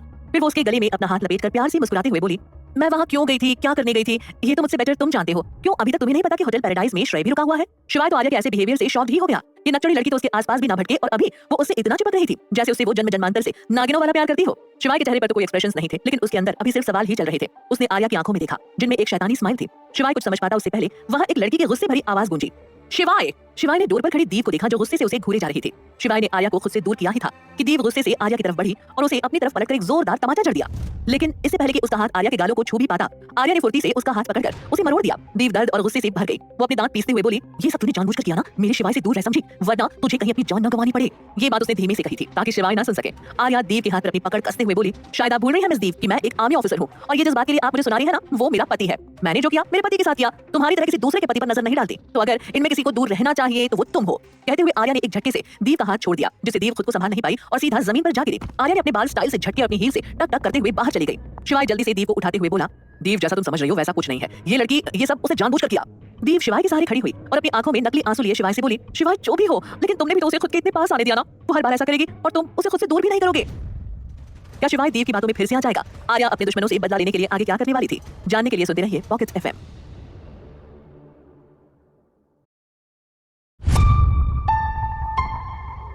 दीप को रोते हुए जाते देख शिवाय ने गुस्से से कहा, इसकी हिम्मत बहुत ज्यादा बढ़ गई है, इसे सबक तो सिखाना ही पड़ेगा। शिवाय भी अपनी मुट्ठियां भींचकर वार्ड से बाहर चला गया। कुछ देर में एक ब्लैक चमचमाती मर्सिडीज एक बड़े से मेंशन में एंटर हुई। मेंशन के चारों तरफ ब्लैक ड्रेस में गार्ड्स खड़े थे। कार आकर मेंशन के एंट्रेंस पर रुकी तो एक गार्ड ने जल्दी से आकर उसका दरवाजा खोला। शिवाय बड़े स्टाइल से अपने बालों में हाथ फेरते हुए बाहर निकला। शिवांश भी बिल्कुल अपने पापा की तरह अपने बालों में हाथ फेरते हुए बाहर निकला। उन दोनों के बाद येलो सिल्क प्रिंटेड साड़ी में लहराते बालों के साथ आर्या कार से उतरी और तीनों मेंशन के अंदर एंटर हुए। ये है माहेश्वरी मेंशन। जाहिर सी बात है, खूबसूरत तो होगा ही, साथ ही लग्जूरियस भी था। अंदर आते ही आर्या ने चारों तरफ नजर घुमाकर देखा। उसका शक सही था, पूरे मेंशन पर नजर रखी जा रही थी।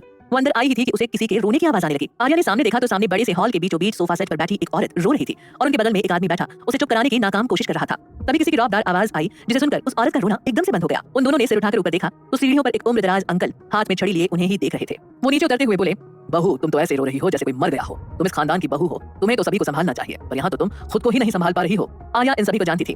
वो रो रही औरत उसकी सासू माँ श्री माहेश्वरी, उनके बगल में बैठे व्यक्ति उसके ससुर उमित्य माहेश्वरी थे, जो आर्या को शिवाय से जबरदस्ती शादी करने के कारण कुछ खास पसंद नहीं करते थे। और जो अभी श्री को डांट रहे थे वो शिवाय के दादा अमूल्य माहेश्वरी थे। आर्या को ये देखकर हैरानी हो रही थी कि पिछली जिंदगी में भी जब वो घर में एंटर हुई थी तब भी यही हाल था। उसकी सासू माँ ऐसे ही रो रही थी, लेकिन तब बस फर्क ये था कि सामने शिवांश की बॉडी थी। इसका मतलब कि श्री शिवांश को मरा हुआ समझकर पहले से ही रोने धोने का नाटक कर रही है। इतनी बेशर्म औरत है। ये सोचते हुए आर्या ने नफरत से अपना मुंह मोड़ लिया। श्री अपना नाटक जारी रखते हुए बोली, मुझे पता है पापा जी, लेकिन मुझे शिवू की बहुत फिक्र हो रही है। एक हफ्ता हो गया है बेचारे को, पता नहीं कहाँ होगा, किस हाल में होगा मेरा बच्चा। उसने खाना खाया भी होगा या नहीं। मुझसे अब और सब्र नहीं हो रहा पापा जी, हमें कड़ी कदम उठाने चाहिए। उन्होंने अपने आंसू पोंछे और सोफे से उठ खड़ी हुई। श्री को देखकर अभी कोई भी धोखा खा सकता था। आर्या धीरे से बोली, वाह क्या एक्टिंग करती है सासू माँ आप। जो उससे कुछ ही दूर पर खड़े शिवाय ने सुन लिया। तभी अचानक श्री को महसूस हुआ कि कोई उनकी साड़ी को खींच रहा है। श्री ने नीचे देखा तो उन्हें एक जानी पहचानी बड़ी बड़ी आंखों वाला एक बच्चा उनके पैरों से लिपटा हुआ दिखाई दिया। वो कोई और नहीं शिवांश था। शिवांश प्यार से बोला, दादी मैं आ गया, आप रोइए मत। शिवांश को देखकर श्री के चेहरे पर हैरानी के साथ साथ अविश्वास भी था। वो हैरानी से बोली, ये जरूर मेरा सपना है, शिवांश यहाँ कैसे हो सकता है। उनकी बात सुनकर सभी उन्हें घूरने लगे। तब श्री जी होश में आई, जैसे उन्हें भरोसा ही नहीं हो रहा था कि शिवांश उनके सामने था। वो ओमित्य जी की बांह हिलाते हुए उनसे बोली, देखिए ना मुझे हमारा शिवू दिख रहा है, क्या आपको भी वो दिख रहा है। ओमित्य ने उनके कंधे पर हाथ रखा, शिवांश के सामने बैठते हुए बोले, हमने आपको बहुत मिस किया हमारे बच्चे। शिवांश लोगों के इमोशंस को अच्छे से समझता था। वो अपने दादा के गले लगते हुए प्यार से बोला, अब तो मैं यही हूँ तो आप मुझे गले लगा सकते हैं। उसकी इस बात पर ओमित्य ने उसे गले लगा लिया। फिर शिवांश अपने परदादा जी की तरफ बढ़ते हुए बोला, दादू क्या आपने शिवू को मिस किया। अमूल्य जी उसे गले लगाते हुए बोले, क्यों नहीं मेरे बच्चे, तुम तो बस गले लगो हमारे।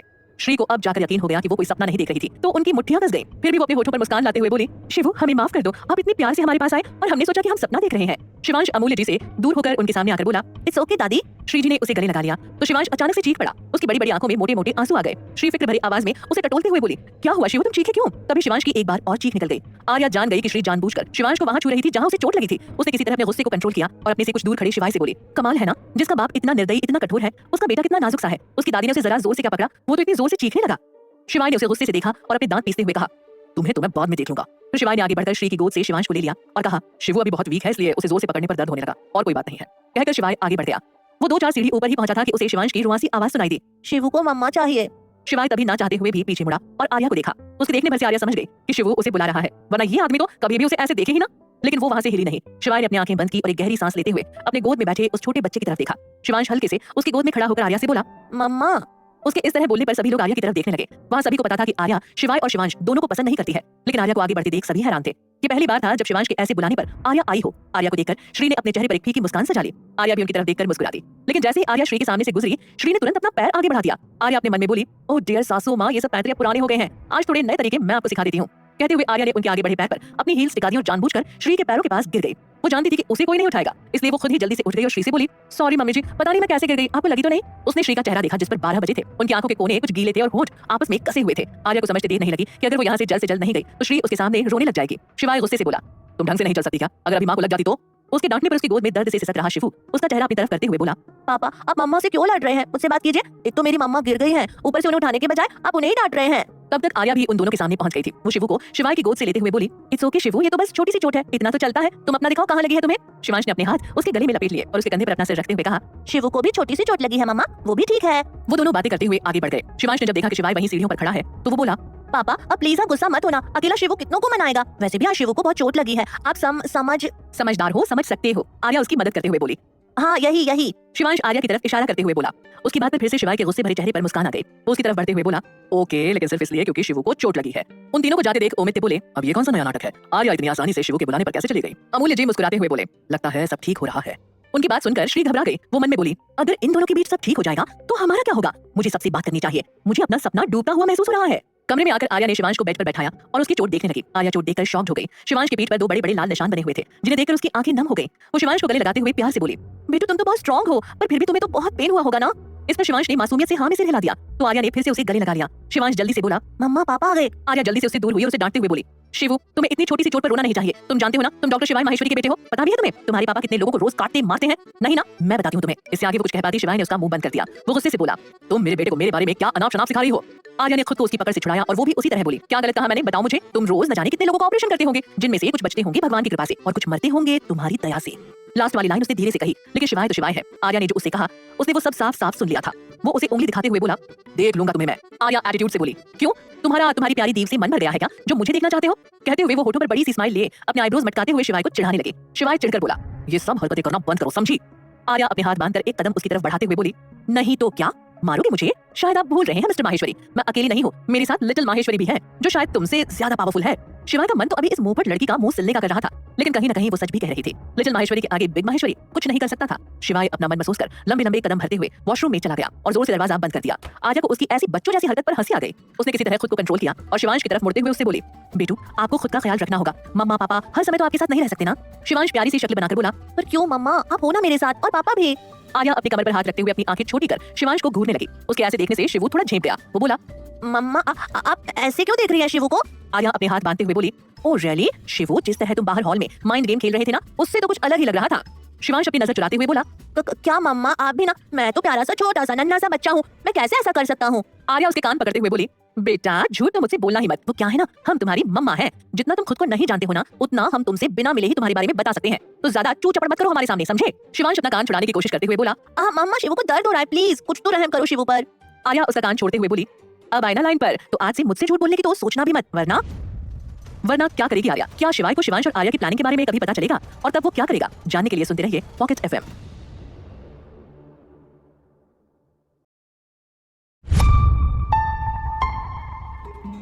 आर्या की बात पर शिवांश झट से आर्या की साड़ी का किनारा पकड़ते हुए बोला, हाँ मम्मा शिवू सब समझ गया, मैं कभी भी आपसे झूठ नहीं बोलूंगा, प्रॉमिस। आर्या बोली, it's better for you. Shivansh हिचकिचाते हुए आर्या से बोला, वैसे मम्मा आपने मुझे पापा को सब बताने से मना क्यों किया? आर्या उसके सामने चेयर पर बैठते हुए बोली, वो इसलिए क्योंकि कोई हमें देख रहा है और हम दोनों को एक दूसरे के साथ अच्छे से बिहेव करते देख वो लोग गुस्सा हो जाएंगे और बाकी सब तुम अपने पापा को बता सकते हो, सिर्फ इसके अलावा कि मम्मा और शिवू अब फ्रेंड है। शिवांश अभी भी आर्या को घूर रहा था। आर्या समझ गई थी कि शिवांश के पास बहुत सारे सवाल थे, इसलिए वो एक आज्ञाकारी स्टूडेंट की तरह हाथ बांधकर ठीक से बैठ गई और बोली, मैं सिर्फ तुम्हारे 3 सवालों का जवाब दूंगी, तो सोच समझ कर पूछना। शिवू अपनी लिटिल फिंगर को अपनी चिन पर टैप करते हुए सोचने लगा। थोड़ी देर अपनी सोच में गुम शिवांश ने अपने 3 सवाल तैयार कर लिए। वो आर्या की तरफ देखते हुए बोला, ओके मम्मा, तो आप ये बताओ कि आपने मुझे स्ट्रॉन्ग बनने को क्यों कहा? इस पर आर्या उसे जवाब देते हुए बोली, वो इसलिए बेटा क्योंकि आपके पापा एक बहुत बड़े डॉक्टर हैं और मम्मा भी एक आर्मी ऑफिसर हैं, तो हमारी बहुत सारी दुश्मन भी होंगे और हम दोनों की सीधी सी कमजोरी हो तुम, तो वो लोग सबसे पहले तुम्हें ही निशाना बनाएंगे, इसलिए तुम्हें डरना नहीं है बल्कि खुद को प्रोटेक्ट करना है। आर्या जब बोल रही थी तो शिवांश उसे गौर से देख रहा था, जैसे पता लगाने की कोशिश कर रहा हो कि उसकी मम्मा के दिमाग में आखिर चल क्या रहा है। वही आर्या को शिवांश को देखकर कुछ भी समझ नहीं आ रहा था। उसे अब खुद के डाउट पर डाउट होने लगा था। शिवांश ने अपना दूसरा सवाल पूछा, तो मम्मा कोई दुश्मन हम पर नजर रख रहा है, वो भी सीक्रेट तरीके से, तो हम दोनों अभी ये सब बातें क्यों कर रहे हैं? वो ये भी सुन रहा होगा ना? शिवांश के इस सवाल से आर्या का दिमाग ठनका। उसने हैरानी से अपने बेटे को देखा जो बड़ी मासूमियत से उससे ये सवाल कर रहा था। आर्या ने तो सोचा था कि अब उसका बेटा उससे ये पूछेगा कि वो लोग सभी को इस बारे में बता भी तो सकते हैं, लेकिन ऐसा नहीं हुआ। वो शिवांश को देखे जा रही थी, फिर उसने खुद को शांत किया और कहा, माहेश्वरी मेंशन में सीसीटीवी पर्सनल रूम्स के अलावा सभी जगह लगे हुए हैं, इसलिए हम यहाँ हैं। इस बात पर शिवांश अपने सिर को खुजलाते हुए मासूमियत से बोला, लेकिन मम्मा ये भी तो हो सकता है ना कि यहाँ कहीं वॉइस रिकॉर्डर हो और वो हमें सुन रहे हो? शिवू का सवाल सुन आर्या फिर से हैरान हो गई। उसने तो ये सोचा ही नहीं, इतनी इंपॉर्टेंट बात उसके दिमाग में क्यों नहीं आई। जब शिवू ने देखा कि उसकी मम्मा उसके इस जवाब से परेशान हो गई तो वो प्यार से बोला, आप चिंता मत करो मम्मा, ये पापा का कमरा है, यहाँ कोई नहीं आ सकता, तो वॉइस रिकॉर्डर रखना तो दूर की बात है। आर्या भी जानती थी कि शिवाय अपने कमरे में किसी की भी मौजूदगी बर्दाश्त नहीं करता था। यहाँ उसके कई सारे राज और इंपॉर्टेंट फाइल्स भी थे। उसके इतने सारे दुश्मन थे कि वो खुद पर भी सोच समझकर भरोसा करता था, और फिर यहाँ तो बात दूसरों की थी। तभी आर्या को एक जानी पहचानी रिंगटोन सुनाई थी। उसने अपना सिर घुमाकर इधर उधर देखा तो सामने कुछ दूर पर उसका फोन था, जिसे चालाकी से परसों समा ने यहीं छोड़ दिया था और उसे भूलने का बहाना बना दिया था। जब तक आर्या उसे उठाती फोन बजकर बंद हो गया। तभी उसे कुछ याद आया और वो शिवांश से बोली, शिवू तुम इस घर के किसी भी मेंबर का फोन यूज नहीं करोगे, क्योंकि तुम्हारे पापा ने सबके फोन पर कुछ किया है जिससे वो उन दोनों की बातों को खुद सुन सकते हैं और उनकी उस टाइम की लोकेशन का भी पता लगा सकते हैं। शिवांश खुशी से बोला, वाओ मम्मा, आपने भी ये पता लगा लिया, मैंने भी चुपके से पता लगा लिया था, हम दोनों कितने स्मार्ट है ना मम्मा, हमने पापा को बेवकूफ बना दिया। कहते हुए शिवांश अपने मुंह पर हाथ रखकर अपनी हंसी कंट्रोल करने की कोशिश करने लगा। वहीं आर्या को आज शॉक पर शॉक लग रहा था। ये छोटा सा लड़का कुछ ज्यादा ही तेज नहीं है। उसने तो ये शर्त जानबूझकर रखी थी। उसे एहसास तो था कि शिवांश का दिमाग बाकी बच्चों से ज्यादा शैतान है, हो भी क्यों ना उसकी मम्मा पापा कुछ कम थोड़ी है। एक तरह से ये कहा जा सकता है कि शिवांश को उसका दिमाग विरासत के तौर पर अपने मम्मा पापा से मिला था। आर्या का डाउट अब पूरी तरह से क्लियर हो गया था। तभी उसका फोन फिर से रिंग हुआ। इस बार आर्या ने जाकर फोन देखा। उस पर लिखे नाम को देखकर उसने नफरत से अपना मुंह फेर लिया। वो वापस शिवांश के पास जाने लगी कि तभी अचानक वो रुक गई। उसने कुछ सोचकर फोन रिसीव किया तो दूसरी तरफ से किसी के रोने की आवाज आ रही थी। आर्या तुरंत उसे पहचान गई और खुद को एक आदर्श बहन के कैरेक्टर में ले आई। कॉल रिसीव करते ही समा बोली, आरुदी। आर्या परेशान आवाज में बोली, समा क्या हुआ, तुम रो क्यों रही हो, इज एवरीथिंग ऑलराइट? समा रोते हुए बोली, नो दी, मेरा एक्सीडेंट हो गया है, बहुत दर्द हो रहा है दी। आर्या परेशान से बोली, कौन से हॉस्पिटल में हो तुम? मैं आ रही हूँ, तुम फिक्र मत करो। समा ने उसे हॉस्पिटल का नाम बताया तो आर्या जल्दी से शिवांश से बोली, बेटू बाकी बातें बाद में, ओके, अपना ख्याल रखना। कहते हुए आर्या ने अपना पर्स पकड़ा और शिवांश के गाल पर किस करके तेजी से बाहर निकल गई। कुछ देर बाद आर्या एक बड़े से हॉस्पिटल के सामने खड़ी थी। उसने एक गहरी सांस ली और अंदर जाते हुए खुद से बोली, मुझे खुद को शांत रखने की जरूरत है, नहीं तो मेरा दिमाग तो 5 साल के बच्चे से भी कम चल रहा है। मुझे माहेश्वरी मेंशन को चेक करना होगा, वहां से कुछ ना कुछ तो पता चल ही जाएगा। मुझे वापस अपनी ड्यूटी पर भी तो जाना होगा। इन सब के चक्कर में मैं सब भूल ही गई थी। खुद से बात करते हुए वो समा के वार्ड के पास पहुंच गई। वो खुद को मुस्कुराने से रोक नहीं पाई और बोली, बहना देखे तो कितनी चोट लगी है तुम्हें। आर्या अंदर आई और अंदर का नजारा देखकर हैरान हो गई। सामने 2 बेड लगे हुए थे, एक पर समा और दूसरे पर लेटा शख्स पट्टियों से लिपटा हुआ था, जिससे उसका पता लगाना मुश्किल हो रहा था। आर्या को ये देखकर हैरानी हुई कि उसकी बहन को इतनी कम चोट कैसे लगी, जबकि उसने तो खुद अपनी आंखों से उसे बुरी तरह से पेड़ से टकराते हुए देखा था। उसने खुद को कंट्रोल किया और समा के पास चली गई। वो खुद से बोली, इसे इतनी कम चोट कैसे आई है? कम से कम पैर तो टूटे चाहिए थे, हाथ भी टूट जाता तो भी मैं कुछ नहीं कहती, पर इतना कम। समा बेड पर लेटी हुई थी, उसके दोनों हाथों और सिर पर पट्टी बंधी हुई थी। आर्या उसके सामने बैठते हुए बोली, ये सब कैसे हुआ समा? समा रोनी शक्ल बनाकर बोली, आरुदी मैं पैराडाइज जा रही थी तो रास्ते में मेरा एक्सीडेंट हो गया। फिर वो अपने हाथ दिखाते हुए बोली, और देखो कितनी चोट लगी है मुझे। आर्या ने उसके हाथों को पकड़ा और समा की अचानक चीख निकल गई। आर्या तुरंत अपने हाथ पीछे खींचते हुए बोली, ओ सो सॉरी समा, इतनी ज्यादा लगी है क्या? आर्या की इस हरकत से समा की आंखों में सच में आंसू आ गए। वो भरे गले से बोली, आर्या ने उसे गले लगा लिया और उसकी पीठ सहलाते हुए बोली, मैं हूं ना तुम्हारे साथ, तुम चिंता मत करो। समा की आंखों से आंसू बहने लगे। उसकी आंखों में कुछ तो अजीब था, एक अजीब सी बेबसी। आर्या उससे दूर होकर बोली, मैं डॉक्टर से तुम्हारी तबीयत के बारे में पूछ कर आती हूँ। लेकिन ये सुन समा ने उसका हाथ कसकर पकड़ लिया। जब आर्या ने उसकी तरफ देखा तो समा ने अपने बगल वाले बेड की तरफ इशारा कर दिया। आर्या ने कंफ्यूजन में उसे देखा तो समा बोली, आरुदी वो श्रेय है। आर्या ने हैरानी से उसे देखा और फिर बेड पर पड़े आदमी से बोली, क्या मैंने सही सुना?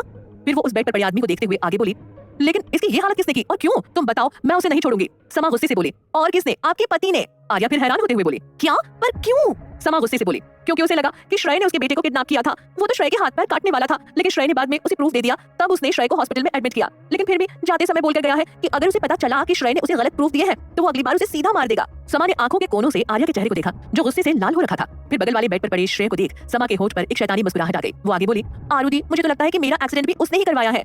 आर्या गुस्से से उठते हुए बोली, आज तो शिवाय माहेश्वरी को इन सभी सवालों का जवाब देना ही होगा। उसकी हिम्मत कैसे हुई मेरी बहन को हाथ लगाने की, और श्रेय को भी उसने इतना मारा है, इसकी तो आज मैं। कहते हुए आर्या गुस्से से वार्ड से बाहर निकल गई और अपने गुस्से वाले फेस के साथ वॉशरूम में घुस गई। उसने पूरे वॉशरूम को देखा, जहां इस वक्त कोई नहीं था। आर्या मिरर के सामने जाकर अपने हाथ में पानी लेने लगी कि तभी उसकी हंसी छूट गई। वो अपना पेट पकड़कर हंसते हुए धीरे से बोली, श्रेय कैसे पड़ा था बेड पर, कितनी लगी है बेचारे को। आर्या उसका मजाक उड़ाते हुए जोर जोर से हंस रही थी। उसे अभी श्रेय और समा की हालत देखकर बहुत ज्यादा हंसी आ रही थी। कुछ देर ऐसे ही जी भरकर हंस लेने के बाद आर्या अपना मुंह साफ कर फिर से वही गुस्से वाले एक्सप्रेशन लिए वॉशरूम से बाहर आ गई और सीधा डॉक्टर के कैबिन में चली गई। डॉक्टर से कुछ देर बातें करने के बाद उसने समा को डिस्चार्ज कराया, क्योंकि समा को ज्यादा चोट नहीं लगी थी, बस उसके हाथों की थोड़ी स्किन छिल गई थी और डैशबोर्ड से टकराने की वजह से सर पर थोड़ी चोट आई थी, जो कुछ दिनों में रिकवर हो जाएगी। समा भी हॉस्पिटल से निकलना चाहती थी, इसलिए इस बार उसने कुछ भी उल्टा पुल्टा नहीं किया। समा को उसके घर छोड़ने के बाद आर्या ने अपने मिशन पर ध्यान देने की सोची। वो ड्राइव कर रही थी, साथ ही साथ सोच भी रही थी कि आखिर वो परछाई कौन हो सकता है। तभी उसे किसी की कॉल आई। उसने कॉल पिक की तो दूसरी तरफ से उसे सीनियर ऑफिसर की आवाज आई, मिस आर्या, मुझे लगता है कि हम किसी इंपॉर्टेंट मिशन पर थे, लेकिन शादी के बाद तो आप सब भूल ही गई हैं। कहीं आप आर्मी छोड़ने का तो नहीं सोच लिया ना? ये सुन आर्या ने कार रोक दी। उसने फोन कार की डेस्क से उठाकर अपने कान से लगा लिया और बोली, नो सर, मैंने काम शुरू कर दिया है, हम जल्द ही मिशन को पूरा कर लेंगे। दूसरी तरफ से आवाज आई, आप मुझे बता देती तो क्या चला जाता आपका? एक आप है और एक आपकी दोस्त, दोनों के दोनों किसी भी काम को करने से पहले कुछ सोचते ही नहीं है। अगली बार ऐसी गलती हुई तो मुझे मजबूरन हायर अथॉरिटी से आप लोगों की कंप्लेंट करनी होगी। आर्या कुछ कहना चाहती थी पर उससे पहले ही फोन कट गया। आर्या ने चिढ़कर अपना फोन फेंकने की सोची, लेकिन फिर खुद को किसी तरह कंट्रोल करते हुए बोली, इन लोगों के चक्कर में मैं अपना नुकसान क्यों करूं? और एक ये हमारे देश के साइंटिस्ट हैं, इन्हें कोई काम नहीं है ये सब उल जलूल चीजें बनाने के अलावा। पता नहीं कब किसका दिमाग सटक जाए और ये कुछ नया अजीब कर दिखाएं। जो चीज बनानी होगी वो तो इनसे कभी बनेगी नहीं, लेकिन हाँ, बनी बनाई चीज का सत्यानाश जरूर करके जाएंगे। मेरा बस चले तो। काम डाउन आरू, सब ठीक है, तू सब ठीक कर लेगी। आर्या की कार एक 2 मंजिला घर के सामने रुकी। घर ज्यादा बड़ा नहीं था। आर्या कार से उतरी और सीधा अंदर चली गई। आर्या किसके घर आई थी, उसके यहाँ आने के पीछे का मकसद क्या था, जानने के लिए सुनते रहिए पॉकेट FM।